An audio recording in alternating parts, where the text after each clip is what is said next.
আবিরের চোখ দুটো বাঁধা আছে কাপড় দিয়ে। ভার্সিটি থেকে বের হবার সময় ফুটপাতে উঠে রিক্সা ডাকতে যাবে, ঠিক তখনই একটা গাড়ি আসে আবিরের সামনে। আর তারপরে আবিরকে ধরে টেনে গাড়িতে ওঠানো হয়। এরপর চোখ বেঁধে নিয়ে আসে এখানে। একটা ছেলে এসে আবিরের চোখ খুলে দেয়। আবির একটা চেয়ারে বসে আছে, সামনে ছোট্ট একটি টেবিল। আবিরের সামনে বড় এক কাচের গ্লাসে আমের জুস রাখা। আবির ছেলেটার দিকে তাকাতে এই ছেলেটা ইশারা করে আবিরকে যেন জুসটা খেয়ে ফেলতে। আবির গ্লাস হাতে নিয়ে একবার ঢোক গিলে আবার গ্লাসটা রেখে দেয়। সে বুঝতে পারছে না তাকে কেন তুলে আনা হয়েছে, কি করেছে সে। ভাবতে ভাবতে আরেকবার ঢোক গিলে আবির ঘরের চারিদিকে তাকালো। ঠিক ঘর নয় এটা, বড় একটা হল রুম। একটা ফার্ম হাউসে নিয়ে আসা হয়েছে আবিরকে। বেশ ভালোই তো ছিল আবির, কিন্তু তাকে কেন তুলে নিয়ে আসা হয়েছে সেই বিষয়ে আবিরের কোনো ধারণা নেই। বিশাল দেহের কতগুলো ছেলে চুপচাপ দাঁড়িয়ে আছে। তাদেরকে দেখে পুলিশ মনে হচ্ছে। আর সেই পুলিশদের দেখে আবিরের বুকের ভেতরে একটা ভয় অনুভব হচ্ছে। কারণ আবির যখন ফুটপাতে ওঠে তখনই গাড়িটা তার পাশে আসে, আর এসেই দরজা খুলে বলে, আমরা থানা থেকে আসছি। আপনিই তো আবির, তাই না? আবির মাথা নেড়ে হ্যাঁ বলতেই একটা ছেলে জানায়, আসুন আমাদের সাথে থানাতে, চলুন, একটু জিজ্ঞাসাবাদ করার আছে। আবির কিছু বলার আগেই হাত ধরে টেনে গাড়িতে ওঠায়। মানে আবিরকে যারা তুলে নিয়ে এসেছে তারা নিজেদের পুলিশ বলে পরিচয় দিয়েছে। যদিও ছেলেগুলোর গায়ে পুলিশের পোশাক ছিল না, কিন্তু তাদের ভাব চক্রেও পুলিশই মনে হয়েছে আবিরের।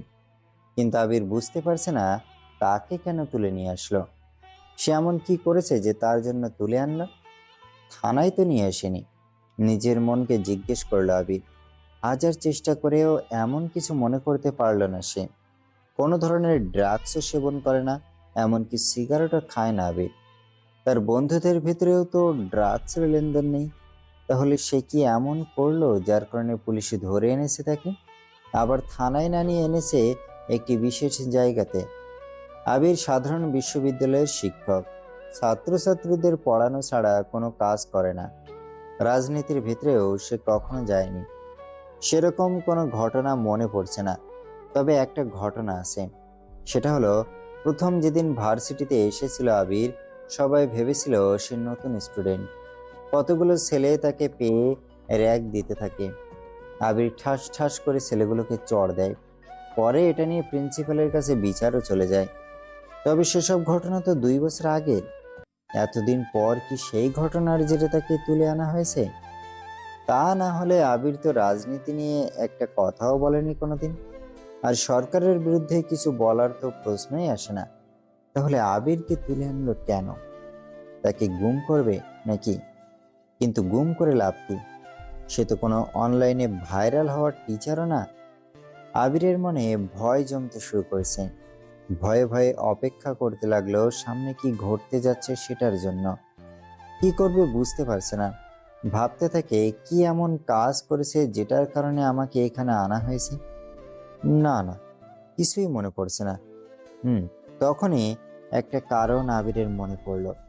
গত কয়েকদিন আগে আবির তার বিশ্ববিদ্যালয়ের এক ছাত্রনেতার সাথে একটু ঝামেলা করেছিল। ছাত্রনেতা সাহিল এক ছাত্রীকে তুলে নিয়ে যাওয়ার হুমকি দিয়েছিল। সেই ছাত্রীর নাম রীতি। রীতি এসে আবিরকে বিচার দেয়, আর আবির সাহিলকে বলে, দেখুন, আপনি কাউকে পছন্দ করতেই পারেন, এটা নিজস্ব অধিকার। কিন্তু যাকে পছন্দ করবেন তাকে সুন্দরভাবে মনের কথা জানান। যদি সে না করে, তাহলে তার আশেপাশে যাওয়াটা বন্ধ করুন। ক্ষমতা দিয়ে মানুষকে নিজের কাছে রাখা যায়, কিন্তু বশ করা যায় না। ওই টিচার, তোর কথা আমার মেনে চলা লাগবে নাকি? ওই মেয়েকে আমি একদিনের জন্য হলেও চাই। এভাবেই সাহিলের সাথে আবিরের ঝামেলা বাঁধে। সেটার কারণে কি এখানে আনা হয়েছে তাকে? আবির আশেপাশে তাকায়। একবার কি উঠে পালানোর চেষ্টা করবে সে? আবিরকে যদিও ঠিক বন্দি করে রাখেনি ওরা, তবুও আবিরের মনে ভয় কাজ করছে। আবির উঠতে যাবে এমন সময় একজন ঢ্যাঁড়সের মতো লোক জুসের গ্লাস নিয়ে রুমের ভিতরে ঢুকলো। বাকি ছেলেরা তাকে স্যালুট দিল। বুঝলাম এই ঢ্যাঁড়স লোকটা তাদের স্যার, কিন্তু তিনি নিজেই জুসের গ্লাস আনছে। গ্লাসটা আবিরের সামনেই রাখলো। আবির জুসের গ্লাসের দিকে তাকিয়ে বুঝতে পারলো ওটা কাঁচা আমের জুস। বেশ পরিচ্ছন্ন একটি গ্লাস, ঠান্ডা সেটা বোঝা যাচ্ছে। কাঁচা আমের জুস আবিরের খুব পছন্দ। লোকটার নাম রাশেদ। রাশেদ আবিরের দিকে তাকিয়ে আছে, আর আবির জুসের দিকে তাকিয়ে ভাবছে, ক্রস ফায়ারে দেওয়ার আগে শুনেছি বন্দিকে পছন্দের খাবার খাওয়ানো হয়। আমার বেলাতেও কি তাই করা হচ্ছে? কিন্তু আমার যে এই আমের জুসি পছন্দ তা ওই ঢ্যাঁড়স লোকটা জানলো কিভাবে? আবির ভয়ে আবার ঢোক গিলল। ঢেঁড়স লোকটা আবিরকে বলল, স্যার, রাতে কি খাবেন? আপনার পছন্দের ইলিশ মাছ আর মাংস ভুনা করেছি। আর কিছু কি লাগবে? আবির হাঁ করে লোকটার দিকে তাকায়। মানে অবাক হয়েছে সে। অবাক হবেই বা না কেন? যে লোকটা ভেতরে প্রবেশ করতে অন্য ছেলেগুলো স্যার বলছিল তাকে, অথচ ওই লোকটাই কিনা আবিরকে এসে একটা ভদ্র আর নম্র গলাতে স্যার সম্বোধন করছে। সেটা না হয় বাদ, আবির খুব করে দ্বিধায় পড়ে গেছে। একে তো লোকটা আবিরকে স্যার বলছে, আবার তার পছন্দের খাবারের কথাও জানে। তার মানে আবিরের ব্যাপারে বেশ খোঁজ খবর নিয়েছে ওরা। কিন্তু সেটা কিভাবে? আবিরের পিছনে কি লোক লাগিয়েছে? যদিও কোনো প্রতিষ্ঠানের টিচারের বিষয়ে খোঁজ খবর নেওয়া কোনো কঠিন বিষয় না। আবিরের প্রথমে মনে হয়েছিল এরা হয়তো ভুল করে নিয়ে এসেছে তাকে, কিন্তু এখন আর তা মনে হচ্ছে না। কারণ আবিরকে ওরা ভালো করেই চেনে। কিন্তু আবিরকেই বা কেন চিনবে? যাই হয়ে যাক, সেই প্রশ্ন তো থেকেই যাচ্ছে। আবিরকে কেন উঠিয়ে নিয়ে আসছে ওরা? আবারও সেই ছাত্র নেতার কথা মনে পড়ল তার, কিন্তু কিছু বুঝতে পারছে না। কোনো হিসেব মিলাতে পারছে না আবির। আবির ওদের হাতে মরার জন্য নিজেকে প্রস্তুত করলো। সে জুসের গ্লাসটা হাতে নিয়ে ছোট করে চুমুক দিল। তারপর চুপচাপ বসে অপেক্ষা করতে লাগলো বিষ মেশানো আছে কিনা, সেটার ইফেক্ট কখন শুরু হয়। মরবেই যখন, খেয়েই মরুক। আবির নিজেকে মরার জন্য প্রস্তুতি গ্রহণ করলেও সে জানেই না তার জন্য সত্যি অন্য কিছু অপেক্ষা করছে। আমের জুসটা যখন শেষ হয়েছে তখন একজন ঘরের ভেতরে ঢুকলো। যে ঘরে ঢুকেছে সে একটি মেয়ে। মেয়েটার নাম নেহা। আবির নেহার দিকে তাকিয়ে আছে, চেনার চেষ্টা করছে মেয়েটা আসলে কে। নেহার চেহারাটা খুবই পরিচিত মনে হলো আবিরের কাছে। একবার ভাবে মেয়েটাকে আমি চিনি, আবার ঠিক মনেও করতে পারছে না চেনে কিনা। কিছুটা সময় আবির একা অনেক কিছু ভেবেও নেহাকে ঠিক চিনে উঠতে পারেনি। নেহা সোজা এসে আবিরের সামনে দাঁড়ালো। নেহার পরনে একটা সাদা টি শার্ট আর নীল জিন্স, উপরে নীল কালারের শার্ট পরা, বোতামগুলো খুলে রাখা আছে শার্টের। গলায় একটা গাঢ় নীল স্কার্ফ জড়ানো, চুলগুলো পনিটেইল করে বাঁধা পেছনে। আবিরকে এভাবে তাকিয়ে থাকতে দেখে নেহা আবিরের দিকে তাকিয়ে মুচকে হাসলো। আবির খানিকটা লজ্জা পায়। নেহা হাসি থামিয়ে আবিরকে বলল, আমটা আমাদের নিজস্ব বাগানের, কোনো রকম কেমিক্যাল ছাড়া। জুস ভালো হয়েছে তো টিচার? আবির বড় একটি ঢোক গিলল।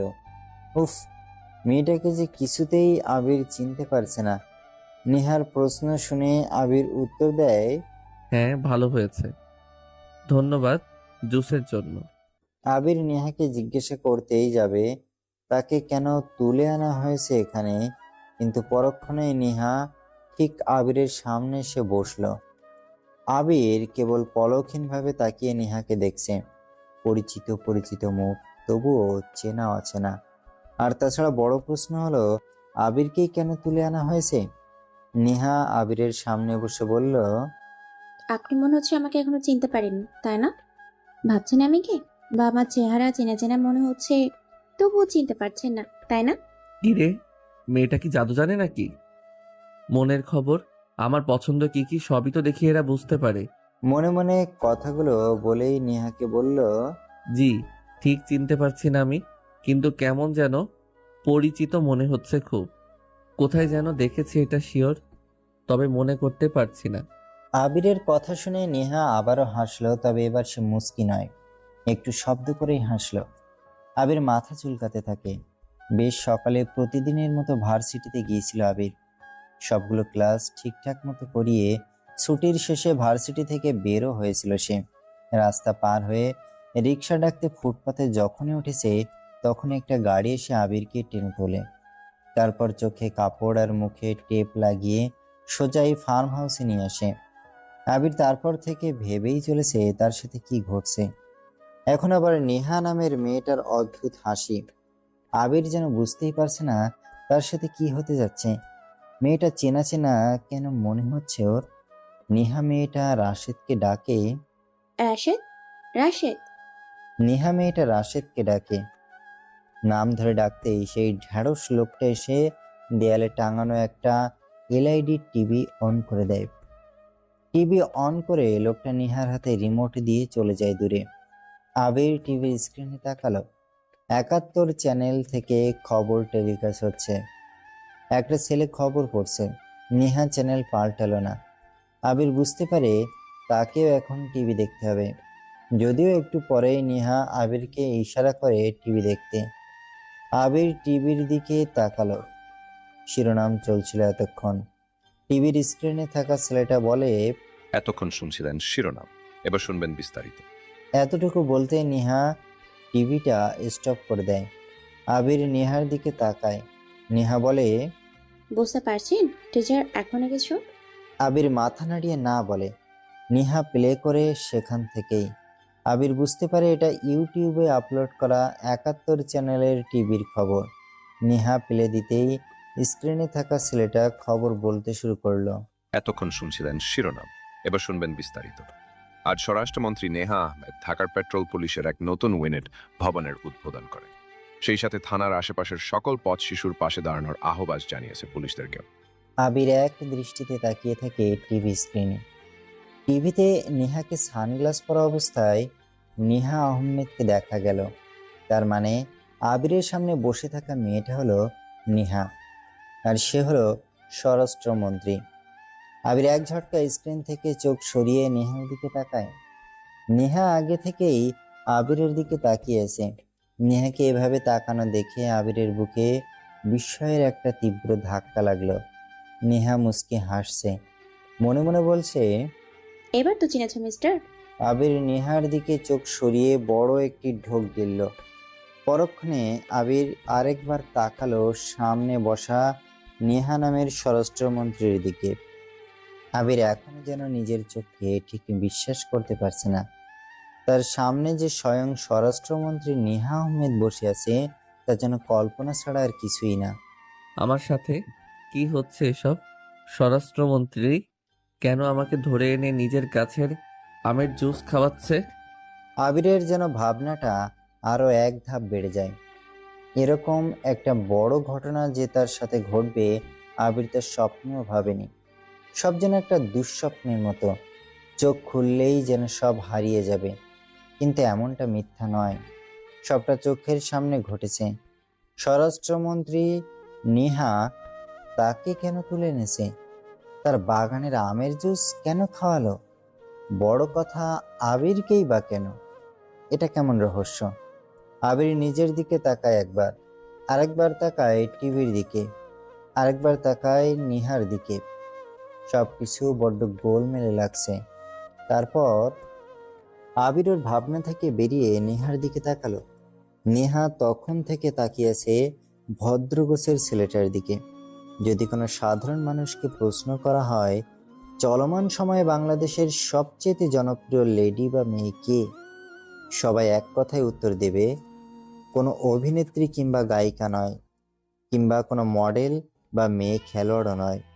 দেশের সবচেয়ে বড় সেলিব্রিটি বা পরিচিত মুখের নাম হলো নেহা আহমেদ, বাংলাদেশের ইতিহাসের সব থেকে কম বয়সী স্বরাষ্ট্রমন্ত্রী। এর আগে কেউ এত অল্প বয়সে এমপি পর্যন্ত হয়নি, সেখানে নেহা মন্ত্রী হয়ে গেছে।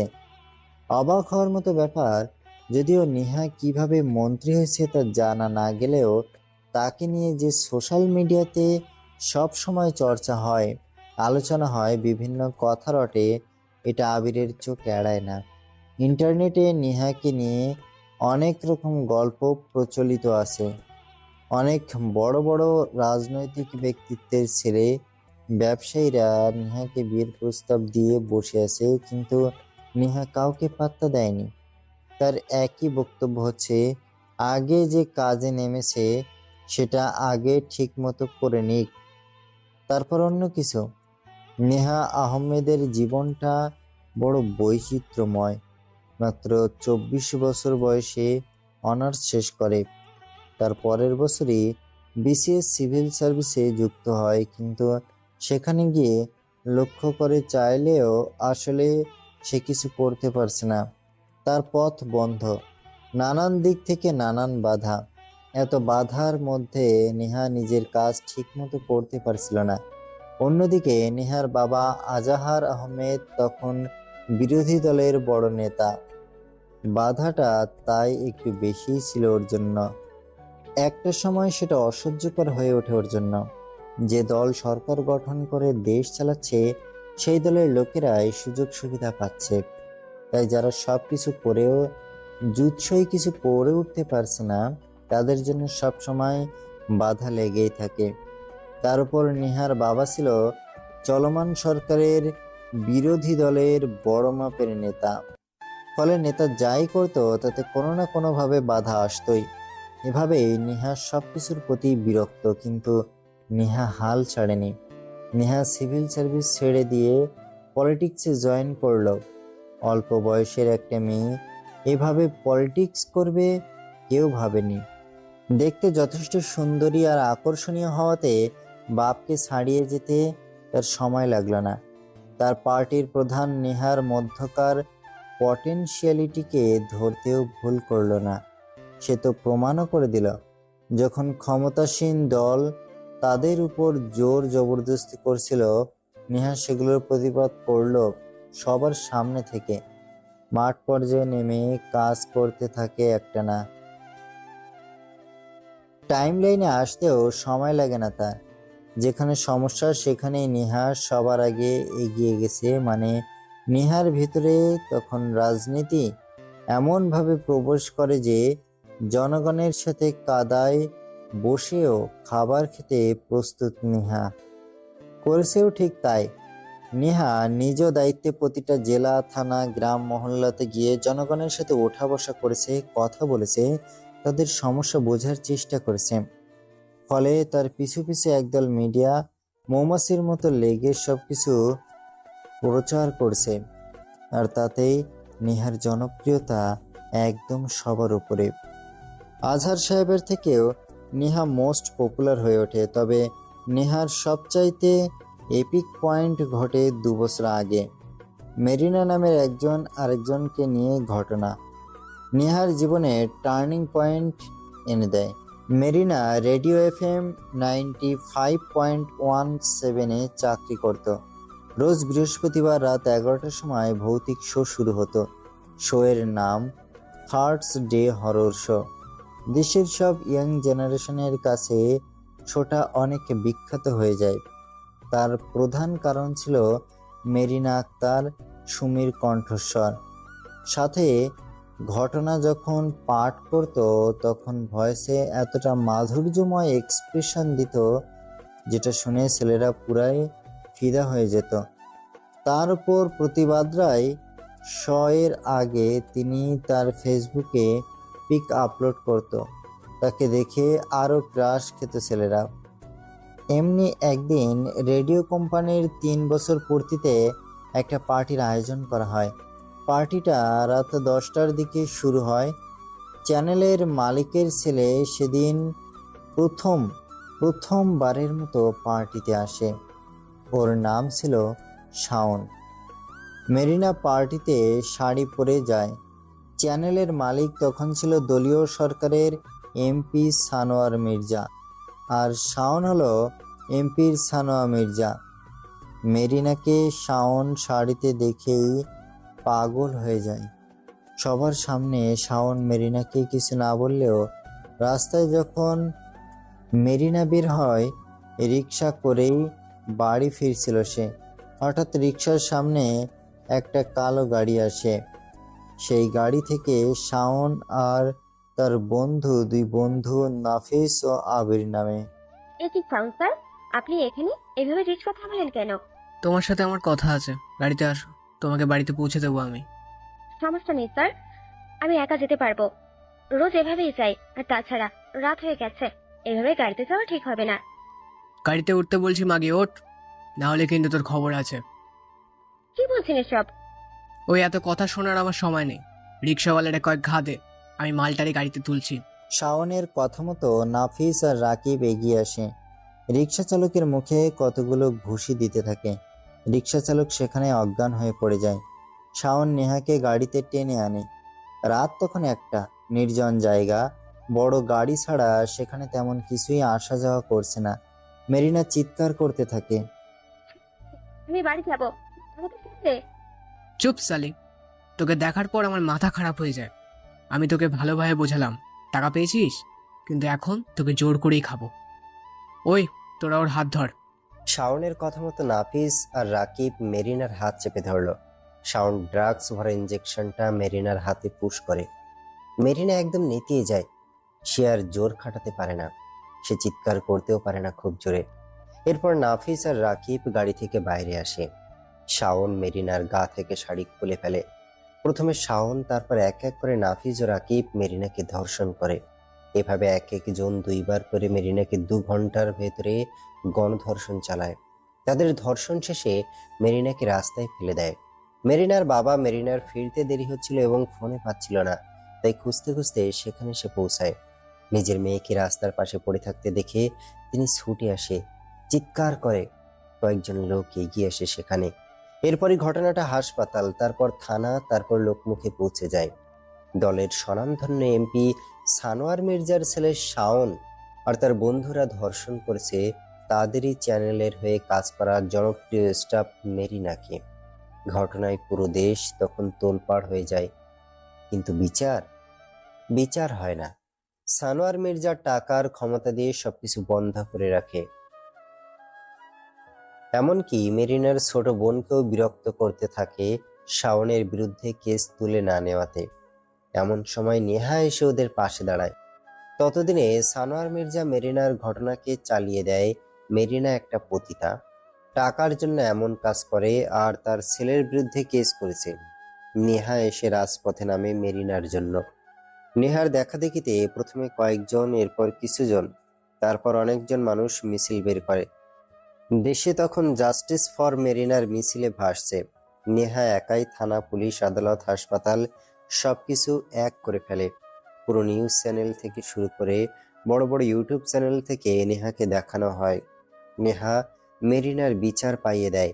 শাওনকে যাবজ্জীবন কারাগারে থাকার ব্যবস্থা করে আসে। ফলে নেহার জনপ্রিয়তা তখন আকাশ ছোঁয়া। এই ঘটনার পরে আসে নির্বাচন। সেই টার্মে যখন আজহার সাহেবের দল ক্ষমতা এলো, সবাইকে অবাক করে দিয়ে নেহা আহমেদ দায়িত্ব পেল স্বরাষ্ট্র মন্ত্রণালয়ের। নেহা যেভাবে টানা 2-2.5 বছর লাইমলাইটে ছিল, স্বরাষ্ট্রমন্ত্রী হবার পরপরই আরো বেশি লাইমলাইটে আসে নেহা। যদিও অনেকে ভেবেছিল নেহার মতো কম বয়সী কেউ এই দায়িত্ব ঠিকভাবে পালন করতে পারবে না, কিন্তু সেই ধারণাকেও ভুল প্রমাণিত করে শক্ত হাতে মন্ত্রণালয়ের দায়িত্ব পালন করে চলেছে নেহা। দায়িত্বের বিষয়ে এক চুলো ছাড় নেহা কাউকে দেয়নি। ধীরে ধীরে নেহা আহমেদের সুনাম ছড়িয়ে পড়তে লাগলো। আগের সরকারের স্বার্থে দেশের অর্থ পাচার, দুর্নীতি, দায়িত্বে অবহেলা, এমন টাইপের যে বদনাম স্বরাষ্ট্র মন্ত্রণালয়ের ছিল, সেটা আস্তে আস্তে কমতে লাগলো। নেহা সবার পরিচিত মুখ হতে লাগলো এসবের জন্যই। ধীরে ধীরে সে ওয়ান্ডার ওম্যান হতে শুরু করে। অবিবাহিত পুরুষদের ক্রাশে পরিণত হয় নেহা। সহজভাবে বলতে গেলে নেহাই হয়ে ওঠে জাতীয় ক্রাশ। এমনকি সিনেমা থেকেও অফার আসতে থাকে নায়িকা হিসেবে কাজ করার। সেই নেহা যে কিনা বর্তমান সরকারের স্বরাষ্ট্রমন্ত্রী, আজকে সেই মেয়ে আবিরের চোখের সামনে বসে আছে। ভাবতেই আবিরের গলা বারবার শুকিয়ে যেতে থাকে। আবির প্রথমে নেহাকে চিনতে পারেনি, তার কারণ হচ্ছে আবিরের মাথার মধ্যে এই ধারণা আসেনি যে নেহার মতো এত বড় লেভেলের মানুষ আবিরের সামনে আসতে পারে, বা নেহা তাকে তুলে আনতে বলবে, এমনটা ভাবেনি আবির। দ্বিতীয় কারণ হচ্ছে নেহাকে যখনই টিভিতে দেখে আবির, সেখানে সবসময় নেহাকে দেখে গেছে পরিপাটি শাড়িতে, এবং সবসময় নেহার চোখে একটা কালো সানগ্লাস থাকে আর চুল থাকে খোলা। এভাবেই টিভির পর্দাতে নেহাকে সবাই দেখতে অভ্যস্ত। কখনো নেহা শাড়ি ছাড়া বাইরে আসেনি মন্ত্রী হওয়ার পর। আবির নেহাকে এভাবে শক্ত করে চুল বাঁধা আর টি শার্ট জিন্সে একদমই চিনতে পারেনি। নেহার ইশারায় রাশেদ লোকটা আবার এক গ্লাস জুস এনে দেয়। নেহা সেটা আবিরের দিকে বাড়িয়ে দিল। আবির অবাক হয়ে তাকিয়ে রইল নেহার দিকে। আবিরের মাথার ভেতরে কিছুই ঢুকছে না। জুসের গ্লাস একবার শেষ করে বুকে সাহস নিয়ে আবির নেহার দিকে তাকিয়ে বলল, আমি আসলে ঠিক বুঝতে পারছি না, আমি কি কোনো ভুল কিংবা অন্যায় করেছি যে আমাকে এভাবে ধরে আনা হলো? আমি তো ঠিক মতোই পাঠদান করি, এমনকি কোনো টাকাও কখনো সরাইনি। তবে কি এমন অন্যায় করলাম যে আমাকে এখানে আনা হয়েছে? মেয়েদেরকেও তো আমি টিচ করি না। নেহা জোরে একটা শ্বাস নেয় আবিরের কথা শুনে। সে মুচকি হাসে। নেহার হাসি বেশ রহস্যজনক, তবে প্রশ্নটা করেই আবিরের মনে হলো এটা কি বললাম? এমন প্রশ্ন করা কি ঠিক হলো? নেহা খুব গম্ভীরভাবে বলল, অন্যায় তো করেছেনই, না হলে কেন আপনাকে তুলে আনো মিস্টার টিচার? কি অন্যায় করেছি দয়া করে যদি একটু বলতেন। আপনি কি জানেন টিচার, একজন সুন্দরী মেয়ের প্রতি প্রপার অ্যাটেনশন না দেওয়াটা অন্যায়? সেই অন্যায়টা আপনি অনেক করেছেন। আবির মাথা চুলকাতে থাকে। তার ভয়ে হাত পা কাঁপা বন্ধ হয়ে গেছে নেহার কথায়। ভয়টা চলে যেয়ে সে বড্ড দ্বিধায় পড়ে গেল। তার মানে মেয়ে কেলেঙ্কারিতেও নেহা তুলে নেছে তাকে। ভয়টা এবার যেন এক প্রকার গাঢ় হয়ে যায়। শাওনের অবস্থা কল্পনা করে আবির ভয়ের একটা ঢোক গিলল, কিন্তু নেহার কথা ঠিকমতো বুঝতে পারছে না আবির। আমতা আমতা করে আবার প্রশ্ন করে, মানে? বললাম তো অনেক অন্যায় করেছেন। বিশ্বাস করুন ম্যাম, আমি কখনো ভার্সিটির বা তার বাহিরে কোনো মেয়ের সাথে কিছু করিনি। কেউ মনে হয় আপনার কাছে আমার নামে মিথ্যা বিচার দিয়েছে। আমি জানি আপনি কিছু করেননি। তাহলে? নেহা আবিরের দিকে আরো এগিয়ে আসে। আবিরের ভয় বেড়ে যায়। এখন সে বুঝতে পারছে তাকে শুরুতে এত খাতির কেন করেছিল। জবাই দেবার আগে পশুকে যেমন ভালো মন্দ খেতে দেওয়া হয়, তেমনি আবিরকেও এভাবে খাতির করেছে। প্রাণের মায়া মনে পড়েই আবিরের বুকটা ধক করে উঠল। নেহা বলল, আপনি কি মনে আছে টিচার, গত মাসে আমি আপনাদের ইউনিভার্সিটিতে গিয়েছিলাম একটা ফাংশনে, মনে আছে? জি মনে আছে। আপনাদের ডিপার্টমেন্টের প্রোগ্রাম ছিল, মনে আছে? জি আছে। এটাও মনে আছে যে যখন আমি সেখানে হাজির হলাম, সব অবিবাহিত শিক্ষকরা তো বটেই, বিবাহিত প্রফেসররা পর্যন্ত আমার দিকে পূর্ণ মনোযোগ দিয়েছিল। এমনকি লাস্ট ইয়ারের স্টুডেন্টরাও কম যায়নি, মনে আছে? আবির ঠিক কি বলবে বুঝতে পারছে না। নেহা একটু থেমে আবার বলল, সেদিন সবাই অ্যাটেনশন দিলেও কেমন একজন বাদ ছিল। নেহা থামে। আবির এবার বুঝতে পারছে ঘটনা কি। নেহাকে অ্যাটেনশন না দেওয়া ব্যক্তিটাই হচ্ছে আবির। আবির ওই দিন সত্যি নেহার আশেপাশে যায়নি। কেন যায়নি এটা অবশ্য আবির নিজেও জানে না। কেবল কাছে গিয়ে হ্যাংলামি করতে ইচ্ছে হয়নি ওর। সবাই নেহার জন্য এটা সেটা করতে ব্যস্ত, আর আবির চুপচাপ চেয়ারে বসে ফোনে গেমস খেলছিল। নেহার দিকে না তাকানোর আরেকটা কারণ অবশ্য আছে। আবির খুব ভালো করে জানতো যে এই মেয়ের আগে পিছে ঘুরে কোনো লাভ হবে না। খামোকা সময় নষ্ট করার মানে নেই। এর থেকে ফিজিক্স ডিপার্টমেন্টের রিদি ম্যাডামের পেছনে ঘুরে লাভ আছে। আবির ফোন চাপা রেখে রিদি ম্যামের সাথেই কথা বলছিল। তার দিকেই আবিরের মনোযোগ বেশি ছিল। আমি যখন কথা বলার জন্য উঠে দাঁড়াই, তখনই চোখ যায় আপনার দিকে। মাইকে যখন আমার নাম অ্যানাউন্স হয়, আমি খেয়ালও করিনি। একবার কথা বলার সময় সবাই তাকিয়েছিল, আপনি তাকাননি। কথা শেষ করে যখন আমি নামি, তখনও তাকাননি। কাজটা আপনি মোটেও ঠিক করেননি, এর শাস্তি তো আপনাকে পেতেই হবে। আবির হাঁ হয়ে যায়। এটা কোনো কথা? এসবের জন্য আবার শাস্তি? আবির খানিকটা ঢোক গিলে বলল, কি শাস্তি ম্যাম? সেটা রাতে বলবো, আপাতত আসুন বাইরে যাওয়া যাক। আকাশে মেঘ জমেছে, বৃষ্টি আসে সম্ভবত। এই বৃষ্টিতে ভিজে মজা আছে, আসেন ভিজবো। এই মেয়ের নিশ্চয়ই কোনো মাথায় সমস্যা আছে। নেহার কথা শুনে আবির কেবল অবাক হয়ে তাকিয়ে থাকে। নেহা পুরো দেশের সামনে যে ইমেজ তৈরি করে রেখেছে, সেটার সাথে এই নেহার কোনো মিলই খুঁজে পাচ্ছে না আবির। কি হচ্ছে এসবের সাথে? এটা কি নেহা নাকি তার কোনো যমজ বোন? আবির বুঝতে পারছে না তার কি করা উচিত। দেশের স্বনামধন্য মন্ত্রী, যে কিনা সব সময় গুরুগম্ভীর ভাব নিয়ে থাকে, মুখ দিয়ে সবসময় দেশ ও 10-এর জন্য মোটিভেশনাল কথা বের করে, যার পিছে পেপড়ের লাইনের মতো ছেলেদের দল ঘুরে বেড়ায়। সেই মেয়ে কিনা ভার্সিটির টিচারকে বৃষ্টিতে ভিজতে বলে। আবিরের মধ্যে থাকা ভয় চলে গিয়ে জমা হয়েছে কনফিউশন। কনফিউশনের কথা ভাবতেই মনে পড়ে কনফিউশন গানের 2 লাইন। তোমায় আমি চিনি না, আবার বোধহয় চিনি। নেহা উঠে দাঁড়িয়েছে, আবিরকে ইশারা করে তার সাথে আসতে। আবির আর কি করবে? সবাই যখন তাকে ভালো মতোই ট্রিট করছে, বিশেষ করে মন্ত্রী, তাহলে তার সাথে যেতেই হয়।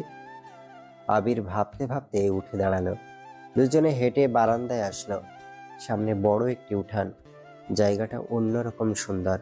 বাড়ির উঠানে ইট সিমেন্টে পাকা করা আছে, চারপাশে রাস্তা বানানো এবং তার পাশেই ঝাউ ফুল গাছ, একটা সুইমিং পুল, তার সাথে আছে ফুলের বাগান।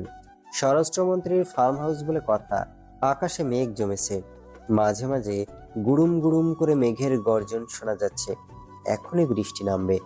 বলতে না বলতেই ঝমঝমে বৃষ্টি শুরু হলো। নেহা আবিরকে বারান্দায় রেখে লাফ দিয়ে উঠানে যেয়ে দাঁড়ালো। শুরু হলো একেবারে ঝুম বৃষ্টি। নেহা বৃষ্টিতে ভিজছে। আবিরের খুব ইচ্ছে করছে পকেট থেকে মোবাইল বের করে নেহার ছবি তুলে ফেসবুকে পোস্ট করে দিতে। তারপর ক্যাপশনে লিখতে ইচ্ছে করছে, দেখো তোমাদের গুরুগম্ভীর মন্ত্রী আমার সামনে কিভাবে নাচানাচি করছে। সবাই তো তার জন্য পাগল, আর দেখো সে এখন কি করছে। আবির কথাটা ভেবে মুচকি হাসতে থাকে। সে নেহার থেকে চোখ সরিয়ে আশপাশ আরো ভালো করে দেখতে লাগলো। পুরো বাড়িটা উঁচু দেয়াল দিয়ে ঘেরা। 2 তলা ফার্ম হাউসের সামনে বেশ খানিকটা ফাঁকা জায়গা, যেখানে সবুজ ঘাস দেখা যাচ্ছে। দেয়ালের কাছে অনেক গাছ লাগানো লাইন ধরে। আবির নেহার দিকে তাকিয়ে রইল। আবির যেন এখনো ঘোরের ভেতরে আছে। সামনে নেহাকে দেখে তার এখনো ঠিক বিশ্বাস হচ্ছে না। নেহা হঠাৎ আবিরের সামনে এসে বলল, কি ব্যাপার, দাঁড়িয়ে কেন? এসো, দেখো কত সুন্দর বৃষ্টি হচ্ছে। তুমি? আবির চমকে যায় হোম মিনিস্টারের কাছ থেকে এমন তুমি সম্বোধন শুনে। কারণ একটু আগেই এই মেয়ে আবিরকে আপনি করে বলছিল, এখন তুমি করে বলছে।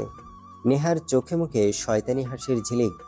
নেহা যে আবিরের সাথে মজার একটা দুষ্টুমিতে মেতেছে সেটা আবির বুঝতে পারছে। তবে তুমি শুনে আবির কি বলবে বুঝতে পারছে না, কি বলা উচিত সেটাও বুঝতে পারলো না। তখনই আবিরকে অবাক করে দিয়ে নেহা আবিরের হাত ধরে টান দিল। আবিরকে বৃষ্টির ভেতরে টেনে নিয়ে গেল নেহা। আবির ভার্সিটির টিচার, তার এমন ভাবে বৃষ্টিতে ভেজাটা ঠিক যৌক্তিক কিনা তা ভাবাটা এখন যেন অসময়। আবির চাকরিটা পেয়েছে অতি সহজেই, আর পাবেই বা না কেন? তার যে অন্য কিছু আছে, আর সেটা হলো ক্ষমতা। আবির নেহার সাথে ভিজতে শুরু করে। বৃষ্টির পানি শরীরে পড়তেই দুজনের মধ্যে অদ্ভুত এক আনন্দ অনুভূতি হলো। ছোটবেলাতে বৃষ্টি হলেই নেহা ভিজত। আবিরও যে ছোটবেলায় ভিজেছে অনেক, কিন্তু একদিন একটা অন্যরকম ঘটনার পর থেকে আবির বৃষ্টিতে ভেজা বন্ধ করে দেয়। বৃষ্টির পানি গায়ে লাগতেই আবিরের বিরক্তি আসে, কিন্তু আজকে এলো না, বরং ভালো লাগলো তার। নেহা এমন ভাবে এর আগে কখনো ভেজেনি। নেহার এত মানুষের সাথে ওঠা বসা, কিন্তু কখনো কারোর সাথে একান্তে সময় কাটায়নি সে। নেহা ভিজছে আর গোল গোল করে ঘুরছে। সে হঠাৎ থামলো, আবিরের সামনে এসে দাঁড়ায়। আবিরকে জিজ্ঞেস করলো, কেমন লাগছে টিচার? ভালো লাগছে। আসলে বহুদিন আমি বৃষ্টিতে ভিজিনি। আইরিনের চলে যাওয়ার পর একদম বৃষ্টি পছন্দ করো না, তাই না? আবির এবার চমকে যায়। নেহা হাত মেলে বৃষ্টিতে ভিজছে। আবির সত্যি অবাক হয়ে গেছে। আইরিনের কথাও জেনে গিয়েছে এই মেয়ে। তার মানে আবিরের ব্যাপারে আর কিছুই জানতে বাকি নেই তার।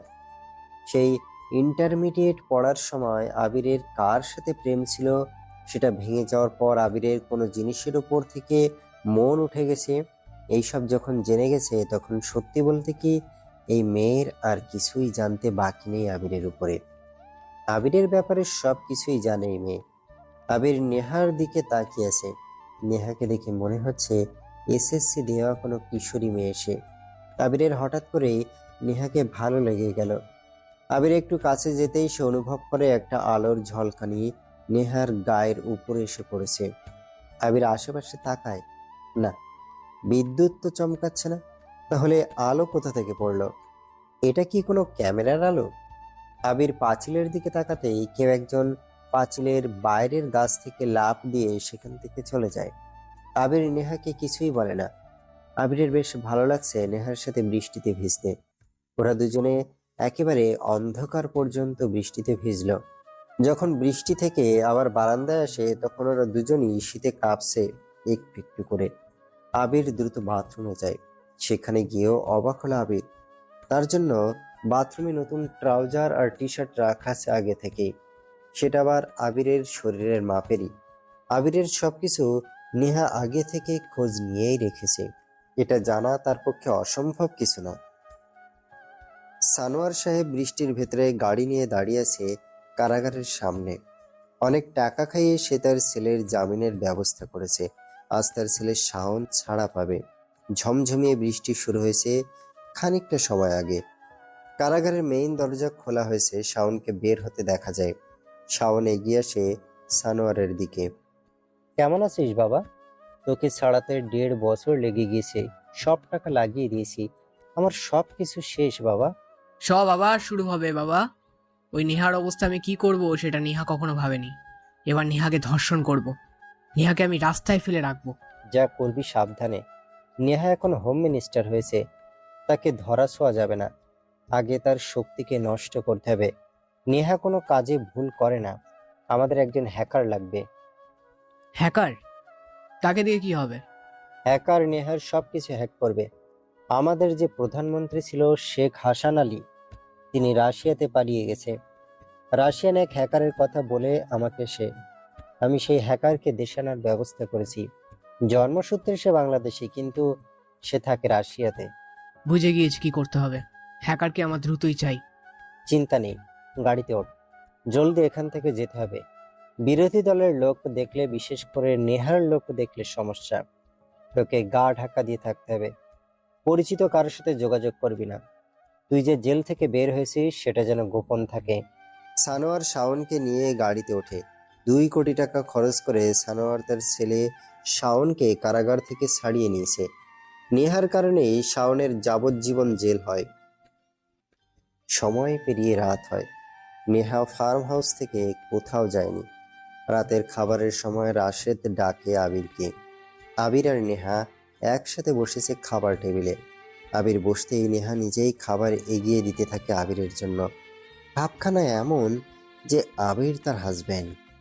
এমনভাবে নেহা আবিরের সাথে কথা বলে যেন আবিরকে সে কতদিন থেকে চেনে। নেহা বলল, শোনো টিচার, আজকে রাতে আর বাসায় গেলে আপনি, কালকে আমার এখান থেকে একটা প্রোগ্রাম আছে, সেখানে যেতে হবে। তুমি তারপর এখান থেকে বের হয়ে যাও, আমি থাকবো না। আমি বাসায় একটা ফোন দেই, নয়তো আম্মা চিন্তা করবে। ফোন দাও, তবে বলো না যে তুমি কার সাথে আছো। আমি বাদে অন্য যে কোনো কিছু বলতে পারো। আমার কি মাথা খারাপ? আপনি চিন্তা করবেন না। এরপর দুজনে একসাথে বসে খাবার খেতে থাকে। খাবার শেষ করে দুজনে বসে সোফায়। নেহা আবিরের পাশে বসে বসে বেশ রাত পর্যন্তই গল্প করে নেহা। আবির এখনো নেহার মনোভাব ঠিক বুঝতে পারছে না। কেবল একটা ব্যাপার বুঝতে পারছে যে নেহা আবিরের প্রতি আগ্রহ বোধ করেছে। নেহাও ঠিক বুঝতে পারে না আসলে আবিরের প্রতি এত আগ্রহ কেন। সম্ভবত ওই দিন আবিরের অন্য সবার মতো নেহার প্রতি অ্যাটেনশন দেয়নি এই জন্য। এমনিতেও মেয়েরা সেই সব ছেলেদের প্রতি আকৃষ্ট অনুভব করে যারা তাদের প্রতি আগ্রহ দেখায় না। এই কারণেই নেহা হয়তো আবিরের প্রতি একটা অন্যরকম ভালো লাগা অনুভব করেছে। তবে তার মনে এটাও ভাবনা ঘুরছে, এসব যদি ভাইরাল হয় তখন কি হবে। কিন্তু তার ফার্ম হাউসের আশেপাশে সিকিউরিটি রাখা, এসব নিয়ে চিন্তা সে করছে না এখন। সকাল হয়। নেহা আবিরের রুমে একবার উঁকি মারে। তারপর দ্রুত রেডি হয়ে সে আবিরকে না ডেকে চলে যায় মিটিংয়ে। আবিরকে একদিন আগে তুলে নিয়ে আসা হয়েছে। আবিরের সাথে যে কেন এমনটা করছে নেহা আদৌ তো বুঝতে পারছে না। রাশেদকে বলল, রাশেদ ওনাকে যথাযথভাবে আপ্যায়ন করবে, কোনো যেন ত্রুটি না হয়, আর যা বলবে শুনবে, আর এই চিরকুটটা আবিরকে দিবে। জি ম্যাম। নেহা চলে যায় তার জরুরি কাজে। সকালের রোদ মুখে এসে পড়তেই আবিরের ঘুম ভেঙে যায়। ঘড়িতে সকাল 9টা বাজে। এত সময় পর্যন্ত আবির ঘুমায় না, কারণ তার ভার্সিটিতে যেতে হয়। তবে আজ সকালবেলা একটু বেলা করে ঘুম ভাঙল ওর। বাইরে বের হয়ে দেখে নেহা বের হয়ে গেছে তাকে না জানিয়ে। আবির বারান্দায় এসে দাঁড়ায়। ফ্রেশ হয়ে তার আগের জামা কাপড় পরে নিয়েছে। বাতাসে সবটা শুকিয়ে গেছে। হঠাৎ ঢেঁড়স লোকটা তার পাশে আসলো। আবিরকে ডেকে বলল, এই যে স্যার, হুম। ম্যাম আপনার জন্য একটা চিরকুট লিখে রেখে গেছে, যেটা আপনার কাছে দিতে বলেছে। এই নিন স্যার। আচ্ছা। সকালের খাবার খেয়ে নিল আবির। আজকে তার ভার্সিটিতে যাবার কোনো ইচ্ছে করছে না। মনটা কেমন ফুরফুরে লাগছে আবিরের। খাবার খেয়ে চেয়ারে বসল আবির। রাশেদের থেকে নিয়ে চিরকুটটা বুক পকেটে অনেকক্ষণ হয়েছে। নেহার দেওয়া চিঠি। আবির কাগজটা হাতে নেয়। এক ভাঁজ করা কাগজ। চিরকুটের ভাঁজ খুলতেই দেখতে পায় সেখানে কিছু লেখা। আবির পড়তে শুরু করে, মিস্টার টিচার সাহেব, সকালবেলা ঘুমিয়েছিলেন বলে আর ডাক দিইনি আপনাকে। সকাল সকাল বের হতে হচ্ছে, দেখা হলো না। তবে আমাদের দেখা আর কথা হতেই থাকবে। আমি যখন একবার তোমার জীবনে ঢুকেছি, তখন তোমার জীবনে স্বরাষ্ট্র মন্ত্রণালয় সহ সকল মন্ত্রণালয়ের দায়িত্ব আমি নিয়ে নিব। তুমি জানো, আমার জীবনে অনেক দায়িত্ব। মন্ত্রী হিসেবে দেশের জন্য দিন রাত কাজ করতে হয়, সিদ্ধান্ত নিতে হয়, ফাইল সামলাতে হয়। কিন্তু এর মাঝে একটা সিদ্ধান্ত নেওয়া বাকি ছিল, যেটা শুধু মন দিয়ে নিতে হয়, কোনো স্বভাব ও কাগজ ছাড়াই। আজ আমি সেই সিদ্ধান্তই নিচ্ছি। আমি যখন একবার কারো জীবনে পা রাখি, তখন শুধু অতিথি হয়ে নয়, পূর্ণ দায়িত্ব নিয়ে, ভালোবাসা নিয়ে আর সমস্ত অনুভূতির দায়ভার নিজের কাঁধে তুলে নিয়েই রাখি। তাই আমি ভাবছি, এখন থেকে তোমার জীবনের স্বরাষ্ট্র মন্ত্রণালয় আমার আওতায় থাকবে। তোমার মন যেন নিরাপদ থাকে, কোনো কষ্ট যেন সেখানে অনুপ্রবেশ করতে না পারে। অর্থ মন্ত্রণালয়ও আমার হাতে। তোমার খুশির বাজেট আমি সবসময় ঠিক রাখবো, যাতে কোনোদিন হাহাকার না আসে। স্বাস্থ্য মন্ত্রণালয়, সেটাও আমার, কারণ আমি চাই না তুমি একটুও অসুস্থ হও, মানসিক বা শারীরিকভাবে। আমি থাকবোই তোমার যত্নে। আর সবচেয়ে বড় কথা, ভালোবাসা ও আবেগ মন্ত্রণালয় তো আছেই, আমারই। সেটা তো আমি তোমার জন্য সাজিয়েছি। তুমি যখন কাজের চাপে ক্লান্ত থাকবে, আমি হব তোমার শান্তির বিরতি। তুমি যখন চুপ করে থাকবে, আমি বুঝে যাব কি না বলাগুলো তোমার চোখে জমেছে। আর তুমি যখন হাসবে, আমি নিশ্চিত হব হয়তো একটু হলেও তোমার দিনটা আমি সুন্দর করে তুলতে পেরেছি। তাই আজ তোমাকে বলতে চাই, একজন মন্ত্রী নয়, একজন মেয়ে হিসাবে, একজন প্রেমিকা হিসাবে, একজন ভবিষ্যতের জীবন সঙ্গিনী হিসাবে, তুমি কি রাজি আমাকে তোমার জীবনের চিরকালীন মন্ত্রী বানাতে? তুমি কি রাজি এই হৃদয় সংসদের পাশে বসে আমাকে সঙ্গী করতে জীবনের শেষ দিন পর্যন্ত? ইতি তোমার ব্যক্তিগত স্বরাষ্ট্রমন্ত্রী বিদ্রোহ তোমার জন্য গাড়ি বাড়ি থাকবে, তোমাকে ঢাকায় পৌঁছে দিবে।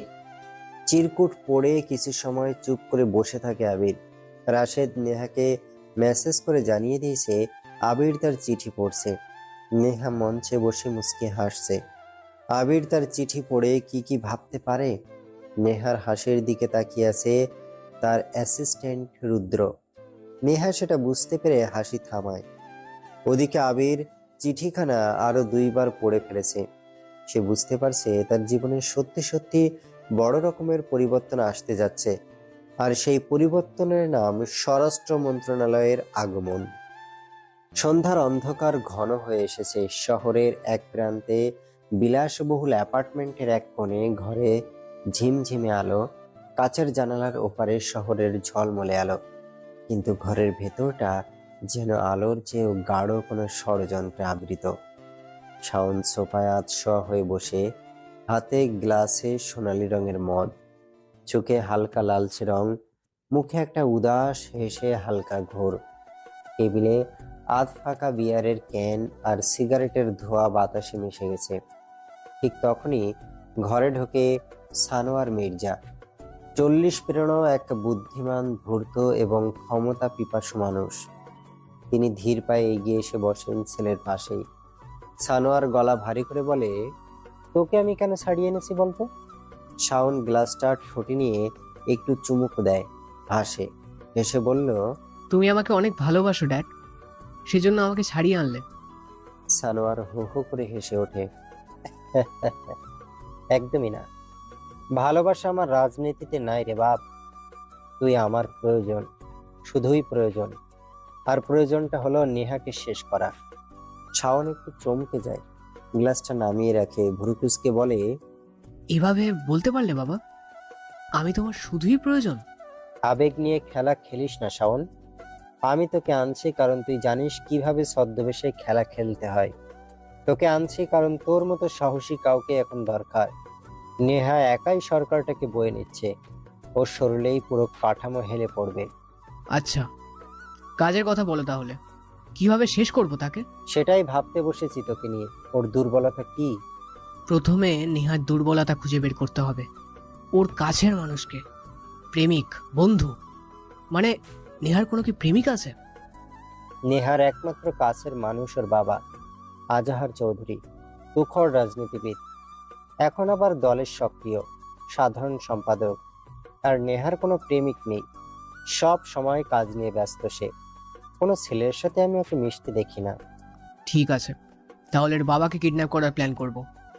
কিছুদিনের জন্য গুম হয়ে গেলে নেহার মানসিক শক্তি ভেঙে যাবে, একা হয়ে পড়বে ও। ঝুঁকি আছে। আজাহার চৌধুরীকে গুম করলেই গোটা দল নড়ে চড়ে বসবে। নেহা সেটা নিতে পারবে না ঠিক, কিন্তু সঙ্গে সঙ্গে আমাদের সন্দেহ পড়তে হবে। আর নেহা যদি জানে তুই বের হয়েছিস জেল থেকে, তাহলে আরো সমস্যা হবে। সেসব ঠিক আছে, একটা ইমোশনাল ধাক্কা তো দিতেই হবে। আরেকটা জিনিস করতে পারি। বল। তোমার সেই হ্যাকার গ্রুপের কি খবর? নাম কি যেন, Russian hacker. Dark sigma gang এর হ্যাকারের নাম জানি না। তুমি হ্যাকার গ্রুপ ডার্ক সিগমার সঙ্গে যোগাযোগ করো। এদের কাজ নিখুঁত। নেহার নামে ভুয়া স্ক্যান্ডেল ছড়াতে হবে। নেহাকে লক্ষ্য বাড়ানো যাবে। একটা ভিডিও বানাতে হবে, একটু জেনারেটিভ এআই দিয়ে, হাই রেজলিউশন ডিপফেক, যেন কেউ সন্দেহ না করে। সানোয়ার চেয়ার থেকে উঠে জানালার দিকে হাঁটে, হাত পকেটে রেখে শহরের আলো আধারের দিকে তাকায়। তুমি এত ঠান্ডা মাথায় পরিকল্পনা করতে পারো, এটা আমার জানা ছিল না। ডার্ক সিগমার সাথে আমার আগেও যোগাযোগ ছিল। তারা 72 ঘন্টার মধ্যে ভিডিও বানাতে পারবে, তবে কাজটা ভীষণ সাবধানে করতে হবে। একটা ফাঁস হলেও সব উল্টে যাবে। ভয়ের কিছু নেই বাবা, আমি পুরো প্ল্যান বানিয়ে রেখেছি। শুধু দরকার নেহাকে একবার একা পাওয়া। একটা গোপন রিসর্ট আছে কক্সবাজার, ব্লু ওয়েশন, ওখানে ডাকবো একটা বেসরকারি উন্নয়নমূলক সভার নাম করে। তারপর কাজ শেষ। নিশ্চিত তো নেহা কিছু বুঝবে না? প্ল্যানটা ফাঁস হলে শুধু আমি না, তুমি, পুরো দল পড়ে যাবে। সেজন্য সাবধানে চলতে হবে। আমি কেয়ারফুল, আর তুমি তো জানো, বাপ কা বেটা। সানোয়ার তার ছেলের দিকে তাকায়, তারপর একটা নিঃশ্বাস ছেড়ে বলে, বাপকা বেটা হয়ে দেখতে হলে এখনই সময়। আমি আমার কাজ করব, মিডিয়া হ্যান্ডেল করা। বিরোধী দলে কিছু মুখপাত্র লাগিয়ে দিয়েছি যারা নেহার পিছনে লাগবে। শাওন আবার গেলাসে মদ ঢালে, একবার নেড়ে তারপর একটা ঠান্ডা হাসি দিয়ে বলে, রাজনীতি একটা শিয়ালের খেলা। আমি তাদের মতো হয় না, কিন্তু শিকার ধরতে জানে। এখন থেকে ওরা বুঝবে আমি ফিরেছি, আর এবার ফিরেছি শেষ করতে। সানোয়ারও গ্লাস বাড়িয়ে দেয় ছেলের দিকে।